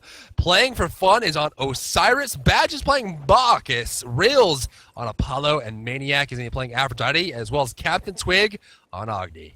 On the other side of the map, we're going to see Cloud9 once again electing to start as the red side, top of the map, and get second pick. So Young Bae is going to be playing Artemis. Sayo is going to be on Ao Guang. Suntouch is on Thor. NQ going to be on Ra. And finally, the Devil of Halfness, or Half Devil of Ness half, is Athena. Athena, very strong player so far, and we've seen a lot of great Athena play. NQ is going to start with Beads 2 here, and you're going to see that up against a Osiris and Aphrodite combination. A little bit surprising that he'd rush that so quickly, but he does not want to be forced away, right? The Aphrodite stun into the Osiris stun. There's not really a whole lot he can do to get away from it, and so he's trying to play it safe and make sure he doesn't fall too far behind. Yeah, so at the start, we're not going to see anything too unusual, as standard as we normally see between these. So at the moment, what the question is how aggressive is Suntouch going to be onto Captain Twig in middle lane? He is playing Agni, he's a lot safer. Safe he is, as they kind of push this all together here, making sure they get something out of it. Now we're going to see this pushed up here. Suntouch can get the blue buff on the right side. Blue buff will go to Maniac on the right side as well, as it killed it out quite effectively. Left side we have Apollo and Bacchus together as they clear this out. There goes a few basic attacks. There we go, Suntouch again middle lane. Go. He's so aggressive. He's looking for Captain Twig once again, but Captain Twig's well aware of it. There's a ward sat there waiting for him, just so he knows Suntouch is there. Just giving away the vision. And Suntouch going to keep applying the pressure. He needs to in the early stages, though, because Sayo wants to get his tornadoes going, get his wave clear going, and not get pushed to his tower consistently during the early stages. And honestly, it's a good call. I mean, he does not want to fall too behind, and it can start a chain of events that changes things so much. Captain Twig's going to go for Agni this time around, as Janus was banned away. There goes the clear on those minions, and everything seems to be as it should be. Left side pushed up very heavily by Reels and Badger. Traps on the ground will give him a little bit of space controls. Badger just clears it right on out, stepping on that trap there. But Thor's going to steal away the back Harpy. Yeah, good decision from Suntouch here to look for it, but Captain Twig's aware, and this could be bad for Suntouch. He's not aware, he's only level 2, level 3 on Captain Twig. He's got to watch his positioning here, because there is playing for fun, looking for an opportunity. Instant use of the hammer to get himself out of trouble. Didn't make much of it, though. He's still only level 2. Yeah, he's trying to steal away the jungle buffs, but sometimes it's worth it, sometimes it's not, right? I mean, sometimes you'll get a big gain and just steal the farm away, and then other times you're spending a lot of time running around not really getting anything for it. So we'll see how that pans out. I mean, look at Osiris right now. He's certainly sitting at 20-80 as far as gold goes, and same thing for Suntouch. They're all tied up there. I'm just going to go up to see if he can steal the damage buff or spot something out. There's the ability flop to get it away from it. The minions are coming on the wave on the left side, and so that's going to meet together as Young Bae sits back and farms, but Young Bae's got a pretty decent lead here in experience. Yeah, Young Bae's in a good position right now. And Young Bae's going to be quite happy. He's played this matchup consistently in this game, and he's played it very, very well. Reels has done good with the rotations overall. However, Young Bae's put on a lot of aggression. If he gets to these team fights, Young Bae, he's causing a lot of issues for SK Gaming. He really is, and that's the problem, right? Because they don't really give enough respect to Young Bae, and he starts farming and going into mid and late game. However, if C9 plays the way they did last game, where they get over greedy, they get over committed and start giving away free kills and team fights to SK Gaming, it doesn't matter what Young Bae does. So mid lane going to be pushed in as Ao Guang has to go back to base. Sayo has to recall, so Captain Twig going to get a bit of free pressure on there. Playing for fun, rotated all the way into the enemy jungle. They're looking for something, but with the ward there they already had, I'm surprised that he didn't just give that one up, knowing there was going to be a lot around. Suntouch is very far behind though, because he's only level 4 now. And in the middle lane, you're going to see playing for fun hit level 5 very shortly on that Osiris as the mid camps are respawning. We're going to see them back off here. Reel's going to be forced away. There goes the dash Taunt gets pulled out, but doesn't land there. Right side Thor's defending the solo lane, getting as much golden experience as he can in the absence of NQ as he comes over to the mid camps. There goes the Hog, cleared away. Searing Pain is just lost to the wind as they already cleared it out. Looks like actually SK is going to get both mid camps. Yeah, both mid camps go over to Suntouch was busy defending the right hand lane and actually trying to catch up a little bit in terms of experience as well. So that will allow him to hit level 5. So keep an eye on the Anvil of Dawn, which will be growing to the sky sooner rather than later, looking for an opportunity. As it stands right now, it's anyone's game, but SK Gaming have a very small experience lead right now. Very small. Right. I mean, nothing really has happened but, small gains in gold on the Harpies or, a few minions here and there, range minions dying, in the forest where no one can see. Do they give golden experience or not? 4 minutes into the match, everything seems to be stable. Captain Twig rushing those boots, getting the boots done already, so has penetration, which is very valuable on someone like Ogni, who has separate abilities. Technically, he has, 5, 6 different damage sources as his ultimate split into 3, and so penetration is hugely valuable. Sayo's going to be going for that Soul Trap. It looks like he's going to be going into right into his Book of Thoth right away, and of course probably boots right after that, and honestly right into maybe even Spear of the Maggots for pure damage. Yeah, we can see that coming out. Mid lane though, bit of aggression coming onto Captain Twig. The Tempest does connect, however Captain Twig still alive. No tornado connected. If the tornado hit, he was definitely dead there, Dry. Right, yeah, he needed some kind of damage source outside of that. The Algorn ultimate was perfect as Thor set that up right, but it's just not enough damage sources, and nothing was off cooldown enough for him to kind of get the damage he needed. Youngbei just now finishing off his gauntlet here across the way. We see Reels should be pretty close to the gauntlet himself. It looks like he has enough to finish it if he goes home, but still sitting in the lane, getting the golden experience. Going to go for that blue buff, make sure that Half Devil doesn't steal it.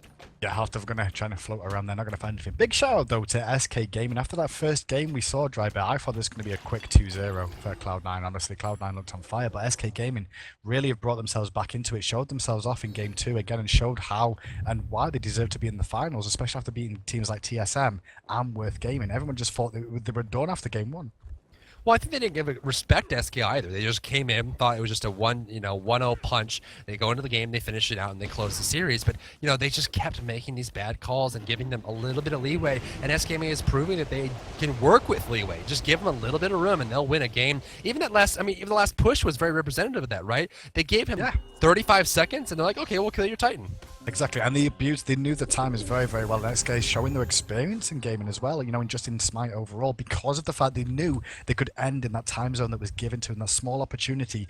Reels and Maniac went straight for it. Whoever does the shot calling made the correct call for that one. It's given them a great opportunity now to possibly win this week. Mid lane, the gank is on again on Captain Twig. Dashing away from the Spear. So it was a good call there. He could have gone backwards and instead went to the right, but here comes Half Devil from the left side looking for the taunt. Bomb on the ground, good stun, waiting for the bomb. Another bomb again. Psycho Crusher coming out. There goes the shield wall. That's going to take him out. Ogni goes down there. Half Devil trying to get away. There goes the playing for fun. Looking for Sunset dropping low. There goes the kill. NQ dropping low as well. Maniac coming out strong. It's a 2-for-1 exchange. Reel's going to come down from above. Youngbei is here as well, but it doesn't really have a point of entry. No, he's not really got one, and back is going to jump over onto him, just slow him down. The aggression still onto Half Devil as the burp connects. That's going to throw the stun out, and there's the kiss into the doves. There's Maniac going down. Now Youngbei's going to retreat. The Caledonian ball used defensively. Big pickups for SK Gaming. That could be a goal fury.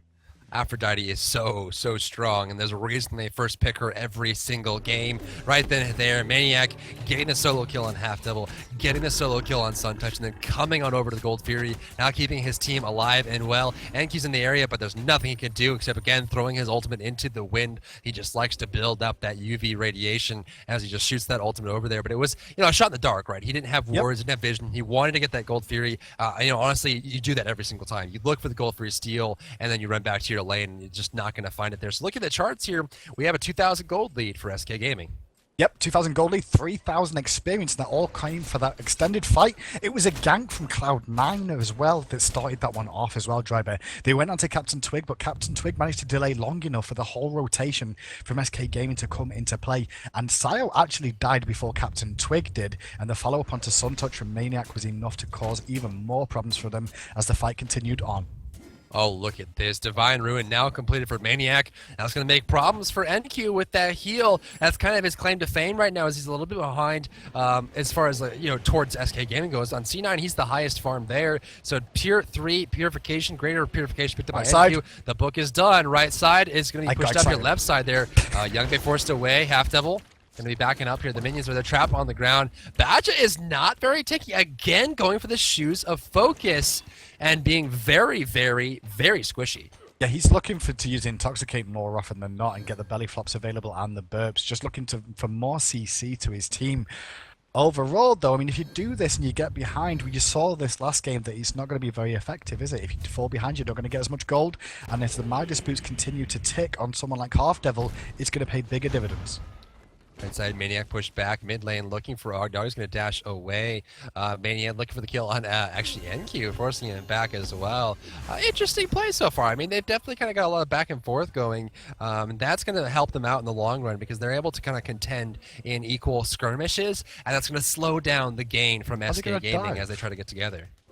I have a feeling Play for Fun might go for a dive attempt here onto NQ. It looks like now they have the ultimate from Osiris, which will prevent the heal, and that's a big part. Going to spot him out, so they're going to see it. They're going to rotate in. There's the Lord of the Afterlife dropping, doesn't actually connect, but the tether will, and that's going to be a disengage and a waste of the Lord of the Afterlife. All in all, the ward just gave away enough room for NQ to realize it was coming. I wouldn't even dive on that one. I wouldn't even take the tower shots on that. He threw out the sickle to just get some harassment off. But of course, Raw is able to heal up. Missing the Psycho Crusher prevented him from being able to get on top of it. And so that is going to be just more NQ. And NQ had to bait it out, right? He knew he was there the whole time. He stepped a little bit forward just to get him to try and use his ultimate and then ran back to his tower. So I'm just coming over here, but Suntouch is pretty underleveled. Yeah, he's got to be careful because playing for fun will do a lot of damage. After all, he is a warrior, not an assassin like Thor. However, Half Devil's ultimate, the Olympus, was burnt, and now Half Devil might look to turn something around. Good taunt, connects onto 2, and that was a nice bit of damage across. Sio misses with the Tempest, though. Thor's up. He's got to go back from this. Paul's coming in. Surely. Sio dunked away. There goes the knockaway. There goes the hit. There goes the Intoxicate. And Hao Kwang's a drunken noodle backed away from that one. So a kill to SK Gaming. 4-1 in their favor. Almost 2,000 gold in the lead right now. Remaining steady. 3,500 experience as well. Looking for Half Devil, but no objective force here. No, they were going to try and push mid, but Youngbei was rotating around. Now he's caught out of position because of the massive ward coverage, and he's going to run away, but the tick of damage from Agony's passive is enough. He's going to drop down 2, and that was just trying to help defend his objectives. We see Captain Twig grouping up here, looking for Suntouch. Belly flop, belch to the gods. There's the stun, there's the damage. Path of Flames guarantees it, and Suntouch goes down for free. C9 is falling apart. They are a little bit, and I think people are forgetting what Badger does on Bacchus. I mean, what Bacchus does, not necessarily just Badger, but Bacchus is just being allowed to belly flop around, use the Intoxicate, and set up a lot of kills for his team over and over again right now. Badger's been involved in 5 out of the 6 kills, and he's showing why he chose to pick it over some of the other Guardians that were available, like Geb. Ra's going to push up this right lane. No chance of the tower, though. Of course, Osiris and Aphrodite back up to their lane as they group up. Look at the damage numbers. You can see top damage on SK Gaming is going to be Captain Twig with 5k across the way. C9, the highest they've got is 3,400 on NQ. Below that, Sio has yet to connect. He's 2,600 damage total done to players, and that's less than half of what Captain Twig has done. And so it's real tough for them to be able to kind of get anything together when Artemis is never able to rotate as fast as Apollo. Most of the fights are taking place on the right side of the map, and Hao Kwang has not been able to land a successful ultimate. Nothing is going right for C9 right now. Gold Fury is due up very soon, in the next couple of minutes, so keep an eye on positioning now to see what's going to go on. Captain Twig going aggressive into the enemy jungle there, actually looking to fight with Suntouch. He is 3 levels ahead, and Half Devil in a position immediately to get away from that one. But Gold Fury, like I said, about to spawn, so keep an eye on the ward coverage and which team's going to go for it first. Nice taunt there from Athena. Left side looking for Artemis. Does she have a boar? She does indeed. Athena ultimate turn back right. Thor's coming too! On Reels. Thor's over there. Reels might not find it. There's the CCB. Nice reaction from Reels. Looking for Badger though. So there goes the hit. Youngbei. The dunk lands in the trap though. Forced away. There goes the taunt. Reels dropping little bombs coming down. Hao Kwang has a chance here. The tornadoes are on the ground as well. He needs something. Half Devil goes out. It's a 2-for-0 exchange in favor of SK. C9 started the fight, but SK finished it. Maniac is all the way over here. NQ could only get to mid lane before he even got there, and now the Gold Fury is under threat again. NQ going to look for a Searing Pain once again. Will he be able to find it? That's the question. He's going to try and have to pick someone off. Will he be able to find anyone? Captain Twig's there to zone him out though, and the stun does connect, and now Maniac's there too. NQ could get caught. Looking for Sayo as well on the left side. Going to jump on top of Badger, dropping low. Sayo dropping low as well. Could be a kill. Suntouch gets Captain Twig at the same time. Sayo goes down to Reels. SK is not done yet. Looking for Suntouch. Going to back away. Maniac is out of the fight, but the Gold Fury was secured by Reels and Badger. Sayo jumped over to try and defend it and lost his life in it as well. And honestly, if you're going to trade 1-for-1 and get Gold Fury, you got to be happy for that. Yeah, you do. I mean, right now, 10,000 experience lead and a 5,000 gold lead for SK Gaming right now. That's really big. We're going to see him kind of push up here. The mid lane is actually going to be taken by Half Devil as they're farming up effectively. Movement speed buff has respawned, and Thor is going to go forward. Actually going to back off towards the back Harpies. We're going to see Maniac actually push up the solo lane as pushback is NQ, having trouble keeping this lane alive. Solo laners have actually been very effective at keeping their towers alive. In fact, the only tower down in the game right now is going to be the mid tower for Sayo. Sayo's not had the greater games on this Ao Kuang overall. He's not really been able to get himself going in this game, I feel. It doesn't seem to have worked out. This Ao Kuang pick has not been what he's there for, which is generally to hold and deal damage if he can land the abilities overall. But those Spirit Tempers haven't been on form this game so far. And with that middle tower being down, he's got to play very safe. Look at him just hiding behind his middle tower right now. Look to the right side. The tower is being... it's not great safety, right? It's not a safe haven. I mean, you're standing on it, but at the same point, you have to realize that what he's giving up to be that defensive. I mean, he's giving up the map control, he's giving up vision, he's giving up positioning just to be that safe. And honestly, SK's loving it. I mean, at this point in the game, they're sitting 5,500 gold in the lead. They have map control. The Gold Fury is down. The Fire Gen is the only objective on the map that stands that is going to be incredibly important for them. And it seems like they're heading towards the control they need to be able to secure it. Yeah, Real's going aggressive on this left-hand side once again after pushing the minion wave in. Although Osiris is going aggressive onto Suntouch in the jungle, who he's got a 3-level lead over right now. Osiris is actually starting to show his worth during this game. He's got his chins finished and already working on that Heart of the Urchin. So he's going to start being that real frontline bruiser that we know he is. I think he's going to be going for Warlock Sash, surprisingly enough, so we'll see what that does for him. He's going to be seeing if he can't pick that one up. Left side, we're going to see Badger going to go for the hit on Half Devil, forcing him back as well. Look at that atomization. Spear of the Magus is done for Agni. It's going to really work in line with his Paths of Combustion and Path of Flames, which are both damage over time effects, which will stack that spear up. Half the Devil. full effect is Half Devil surrounded here. The stun's going to come out. Will it be enough? Yeah, it's going to be because the Mez coming out from Apollo there as well. He's going to help secure that kill. That was very, very important for them. Half Devil is down. There's not going to be an opportunity. Thor's down. Thor's down again. Left-hand side, they're going to be able to push that one in. You can already see Youngbei retreating, just happy to give this tower up. There was no opportunity for them to really fight here. They're going to have to give up a free tower on this left-hand side. Half Devil slightly caught out there.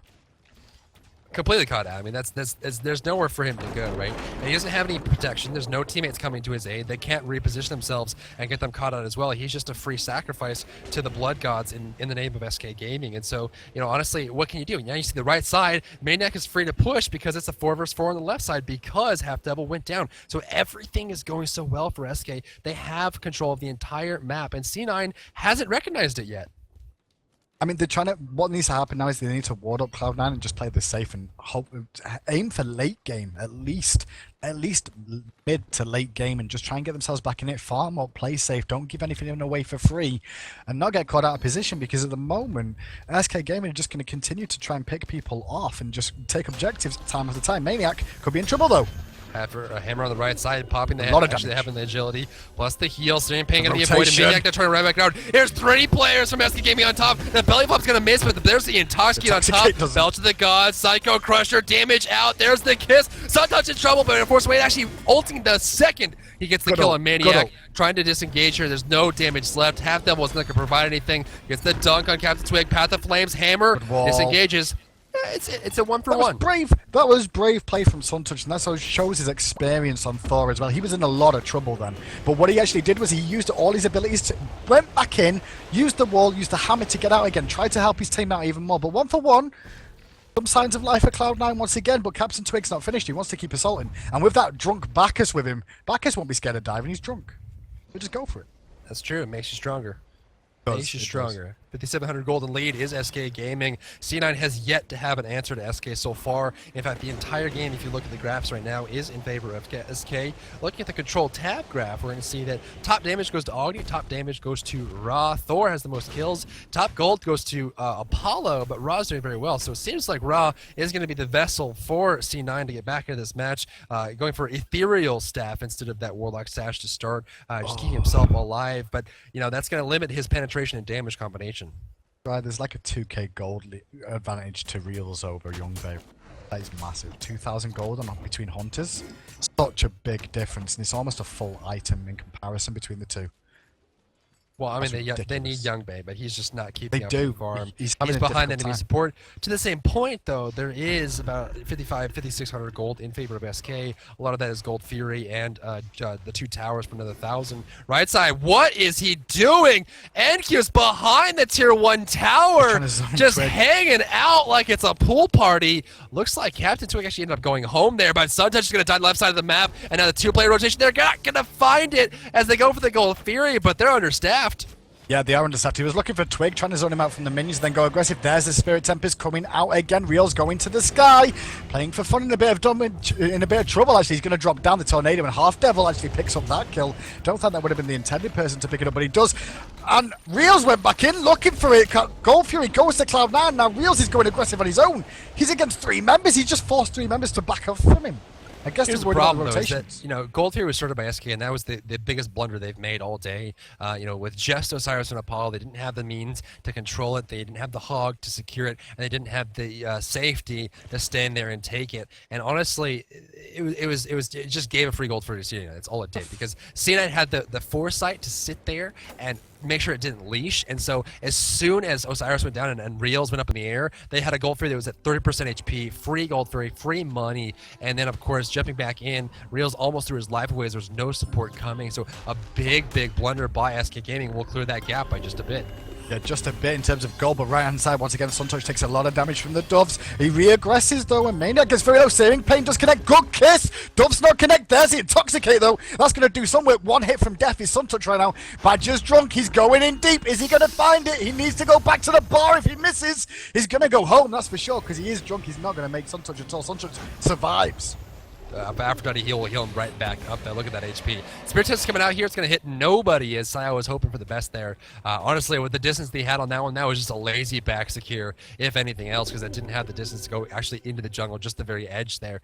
Blue buff picked up. Fire Giant is available. No real buffs to grab other than that single one. There's a damage buff on the left side for C9, and Suntouch is beelining straight for it. Good ward coverage here, backside of the damage buff area. This is going to be a ward placed down by C9, making sure that they have coverage and prevent the offensive wards coming out from SK Gaming. After the Gold Fury, it leveled out to about 3,400 gold in favor of SK. It's not an insurmountable amount, and C9 is ready to take this lead back, but SK, they've been playing pretty solid. SK have been playing really solid this game as well. I mean, they're looking strong. It's looking like the team that took out TSM and Worth Gaming back-to-back, basically, this time round. So they are looking like they've come out to play.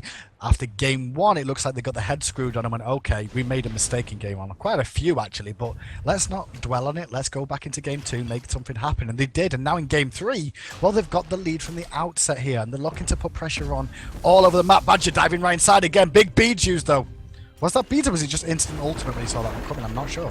Well, avoiding that one away. There's the creepy Curse. Throws down on the ground. Looking for a kill here on Captain Twig. Flame Wave bomb. Bomb comes down. There's the kill. Tornado on the ground. It's going to hit after the squall. Captain Twig should survive to the heal from Aphrodite. The each time it buys HP as well. Right side Reel's looking for it. NQ goes down. The boar's on the ground. It's going to hit 3. There goes another hit on Badger. Will it hit 4? It's going to hit 4. Tusky working overtime right now. But of course, there's no one on C9 to follow up. All ultimates in the game, minus Captain Twig's bombs, are down right now. Brave and honestly, because the Gem of Isolation being secured by Captain Twig, he's securing a lot of kills himself. Half doubles in the area, they got to get this down. They do, and against the Sio as well with tornadoes, they can look for something, but Real's going aggressive. Young Base caught out of position, no Caledonian ball this time round. Can he get away? He's going to use the hail of arrows just to slow them down a little bit. Badger's not finished yet. He's going to continue to push on forwards. Back to the Fire Giant they go, though, but now Cloud9 have respawned once again. 2 members going to recall. Can they do it? That's the question. They're not sure. They can't decide. Reels is hitting it. This is a close one. Half Devil's still here. They should be able to get it unless Half Devil not gets sure. a really nice hit. They CC him down. There goes the knock-up. Reels Oh, jumping very that low. was a Gonna nice get the badger kill. play. That's so SK well. Gaming get that, knocked him up and then hogged. Beautiful play. Really good call. And honestly, Badger has missed 4 of his last belly flops. It just hasn't been the distance. Hasn't been kind of preparing himself to get the reach he needs. But right there, that's exactly what I'm talking about. And if you're out going up against 4 players, you got to make sure you have the timing or the CC. He needed to taunt them and then get the hog off. He just kind of dashed in, hoping he'd be able to hog it without being CC'd. But Badger had his number there, and plus the stun from Captain Twig kept him in place. So beautiful play. Lost his life and lost the Fire Giant. That's another point in the favor of SK Gaming. Yeah, it was a good play from them again. Badger's really showing himself up this game as well. Showing well for himself, especially after the Sobek game that didn't seem to go in his favour. Overall, he's really come out strong in this one, showing the strength of Bacchus. And people are still underrating him. I'm surprised he's going to get a little bit of a buff in the next patch as well. So expect to see more Bacchus going forward. He did, honestly. The mana consumption for his 1 is just ridiculous. He needs either meditation or, his passive can't be kept up. I mean, at max rank, it used to do and does currently 170 mana per chug. That is ridiculously high just to keep his passive up. And so that was an unnecessary adjustment. Suntouch going to force away here. There goes the flail from playing for fun. Looking at atomization here, playing for fun. Looks like he might be heading towards a possible winged blade just to slow everyone down there. Across the way, Divine Ruin. NQ is not building any damage, and his team needs it so desperately. And now Youngbei's going to have to use the board to try and escape. He's forcing everything, sprints down. He's so low, going to escape for the most part. But now what's going to happen because NQ's dropped down? Everyone's going to back out. Thor's up. Thor's looking for something. Big Spirit Tempest. Is he going to find anyone? No. Playing for fun takes out Suntouch on the dunk. Oh, the miss. Squall will allow Maniac to survive. The dunk from Reels comes in, but the tornado after the fact takes him out. Saya with the grade. The Blink Squall missing. The Spirit's Tempest missed. The Ross Knight missed. C9 is just missing on all cylinders right now, and they are just not able to hit home. SK is avoiding all their skill shots, and I feel like the pressure is getting to C9, realizing that they are first seed, and they're losing so dominantly to 7th seed. Half Devil's in trouble, taking a lot of damage. He's still going to survive for the most part. Big belly flop onto Youngbei, though. Youngbei's going to be a casualty of, well, that should be the Phoenix, because I don't feel those 3 can handle it. But Cloud9's Thor, Suntouch is back. Can Suntouch defend? Athena's jumping in with the Olympus. Fig's going to drop. And nothing's going to come out of it for Cloud9 once again. Fire Giant still remains on 4 members of SK. 4 members indeed, and they're controlling it. They're controlling the space. They're pushing up effectively. Everything seems to be going well for SK. And again, like I said, C9 is just missing all their crucial abilities. The fundamentals are just falling apart at the seams here. And honestly, you expect more, right? I mean, Suntouch is currently sitting 2-5-2. He is the lowest farmed in the game, the lowest experience in the game, and you need Thor to come out strong. We know Suntouch likes Bastet. We know he likes Freya, but he doesn't play Thor very much, and you can see it now. But here he goes up in the air. I mean, he does play quite a lot. I thought he's going to look for an opportunity again, but he's a big-time ganker, and there's an opportunity from the stun. Does connect. How much damage can he do? They've got to disengage straight away, and Half Devil's very low as well. So that's the front line gone once again for SK. Captain Twig not finished with Suntouch, though. Going to continue the chase. 461 damage from that one flame. Reels, meanwhile, takes out Sayo, and the aggression from SK continues. They're going to look for mid. They're going to look for it, and they're probably going to get it. I mean, if I was C9 here, I would not defend a single tower. They don't have the positioning or the power to do it. Looking at the gold, they're already 8,600, 10,000 gold behind. There's a flail harassment pushing Youngbei back in the tower. And again, Suntouch is just too under farm to do anything. There's the belly flop. There's the bomb. There's the stun. There's the damage. Suntouch erased. Youngbei back to the Titan. Takes some damage here from Reels. The trap is on the ground, but it's 5 versus 2. Half Devil's about to come back out, but there's another Phoenix. Honestly, looks like they're going to go for the right on it. Get the right tower, get the right Phoenix, get the Fire Giant, end the game. Yep, that's exactly what you want to do. Give in a great position. Don't make any small mistakes. And it was a good decision from them not to chase Youngbei into the base. They could have done that and taken a couple of hits from the Titan and taken out Youngbei, but not worth it. Let's get a tower instead. Great. Better decision making, and they're actually going to get the tower anytime soon. Someone's going to hit the guys. There you go. He's going to drop down 21-5.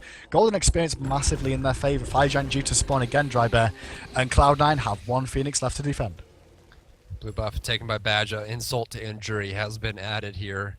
as they're heading home. Right side tower taken out. The Firejet will be responding shortly. They're going to go home, heal back up, get to their healthiest, and try to secure it here. 21-5 in favor of SK Gaming. Things have been going downhill from C9 since game number 2 when they started getting a little bit too greedy.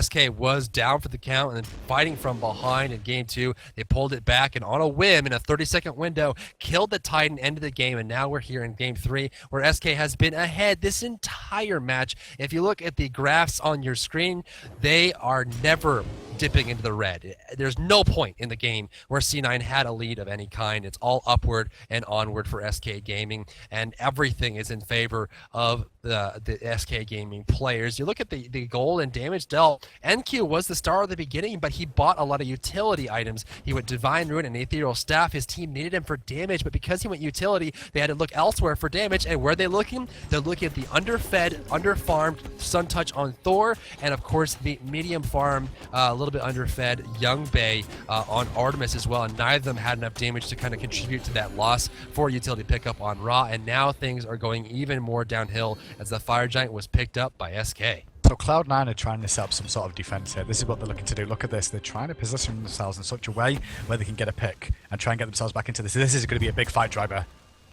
Oh, they're going in, and there's going to be started up here looking for the hit. Young Bay forced back away. Arnie dropping the bombs down up in the air. Goes Thor, needs a great dunk here to end this team fight right. Half double dropping low. Psycho Crusher out. Tornado on the ground. Such gets Captain Twig on the backside. Now he's surrounded, gets taken out by Osiris and Maniac. Forced out towards the Phoenix. The damage. Half double dropping low. Badger gets Sio in the backside. One more shot should finish off half double here if he can get the hit. Honestly, just go for the Phoenix. They're going to go and throw it there. There goes the slow on the sickle. The flail is there. There's the third Phoenix. It's going to be a long road for C9. They need to play the best defense they've ever played. Half Devil's on the front side. The Titan is dropping low. There goes the kill. Half Devil disappeared. NQ is watching his dreams fall apart. He gets defeated by 7th seed SK Gaming. First seed C9 is defeated 2-1.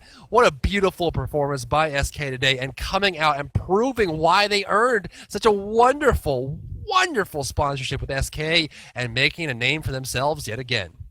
Driver, we've had TSM win, had Cloud9 win, had Worth Gaming win, we've had Bloody Tech win, we've had Agilitas win, we've had SK Gaming win. Is that 6 different winners? Is there anyone else I missed off that list? I'm not sure if I did. I think that's all. Worth, Agilitas. That sounds all. That sounds like all. Yeah, it's only 6, you know? It's only 6 different teams. Only 6 different teams winning. In 7 weeks. 7 weeks. That's... In 7 weeks. I mean, in 7 weeks, that is kind of crazy to say. But at the same time as saying that, though, even though there's been 6 different winners over 7 weeks, you can still see, looking through the games, that certain teams have risen to the top. So TSM, Cloud9 still up there. Right. Cloud9 still going to maintain first position after this week and get a lead over TSM that stretched a little bit further than it was the week before. So even though they did make another little slip up again against SK here, they're still in a commanding first position and heading for the LAN qualifiers right now. Honestly, 100 points is the biggest thing they've ever seen, and it is literally more than all the points they've got in the last 6 weeks combined. The points they got today with 100 points for first place. SK is going to feel very, very good about where they're sitting right now. They're going to skyrocket past 7th seed and move themselves a little bit closer to taking that 4th seed slot away. Everything is looking a little bit more risky here. Now, 1st and 2nd are pretty close to being locked in. Not locked in for sure yet, but another week should be able to lock that in entirely as we're going into week 8 next week. There's only 3 more weeks of competition for the regional qualifiers. It's going to be week 8, week 9, and week 10. Numbers are hard, and they're going to be starting to group up and see where the seeding points lie. But after this week, there's a bit of an upset here in Europe for 3rd and 4th place. The top 4 teams will be invited to the regional LAN, worth a lot of money, and also for a lot more than just yet, as they were on the path to the Smite World Championships in January 2015. Things are looking very, very good as it stands right now. And honestly, if you're a Smite fan, you got to be excited about the fact that we have a lot of talent here in the competitive scene. How can you not be excited, especially in EU? The last remaining weeks, we've got 3 more to go. Week 8, week 9, week 10. 3 weeks to go of EU at least, and with it being this tight at the top, anyone's ball game right now. SK just threw their name in the ring alongside Bloody Tech, who did it 2 weeks ago, alongside Agilitas, who did it a week ago, and alongside Worth Gaming, that did it a couple of weeks before that. So it's all wide open, Dry Bear. I don't know how we're going to handle these next few weeks. You know, we're going to need to plan. As long as there's no Anubis or Arachne, I think I'll be okay. Anubis or Arachne. Okay, so I think EU will probably stay away from them now. Honestly, Probably. especially with the changes as well. Sure. Maybe we'll see some excitement. We'll see. Sure. And honestly, more victories with the absence of that. I think teams really are starting to take this a little more seriously.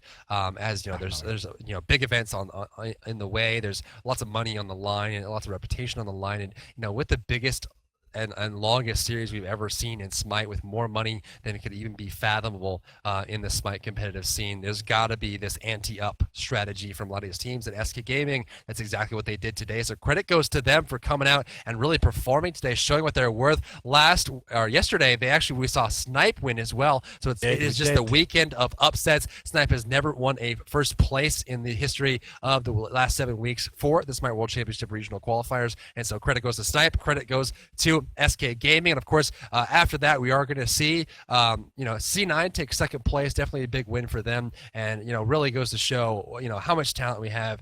Same thing, Agilitas takes third, and Worth will take fourth. So TSM is not even in the top slot. In fact, we have first, seventh, fifth, and third seed in the top 4 this week for EU. It's been a crazy ride, but for everyone on the moderation team, on the admin team, the casting team, myself and Hindu Man, our production team, and everyone coming out in chat today and having a good old time with us for the Smite Week 7 Smite World Championship Regional Qualifiers.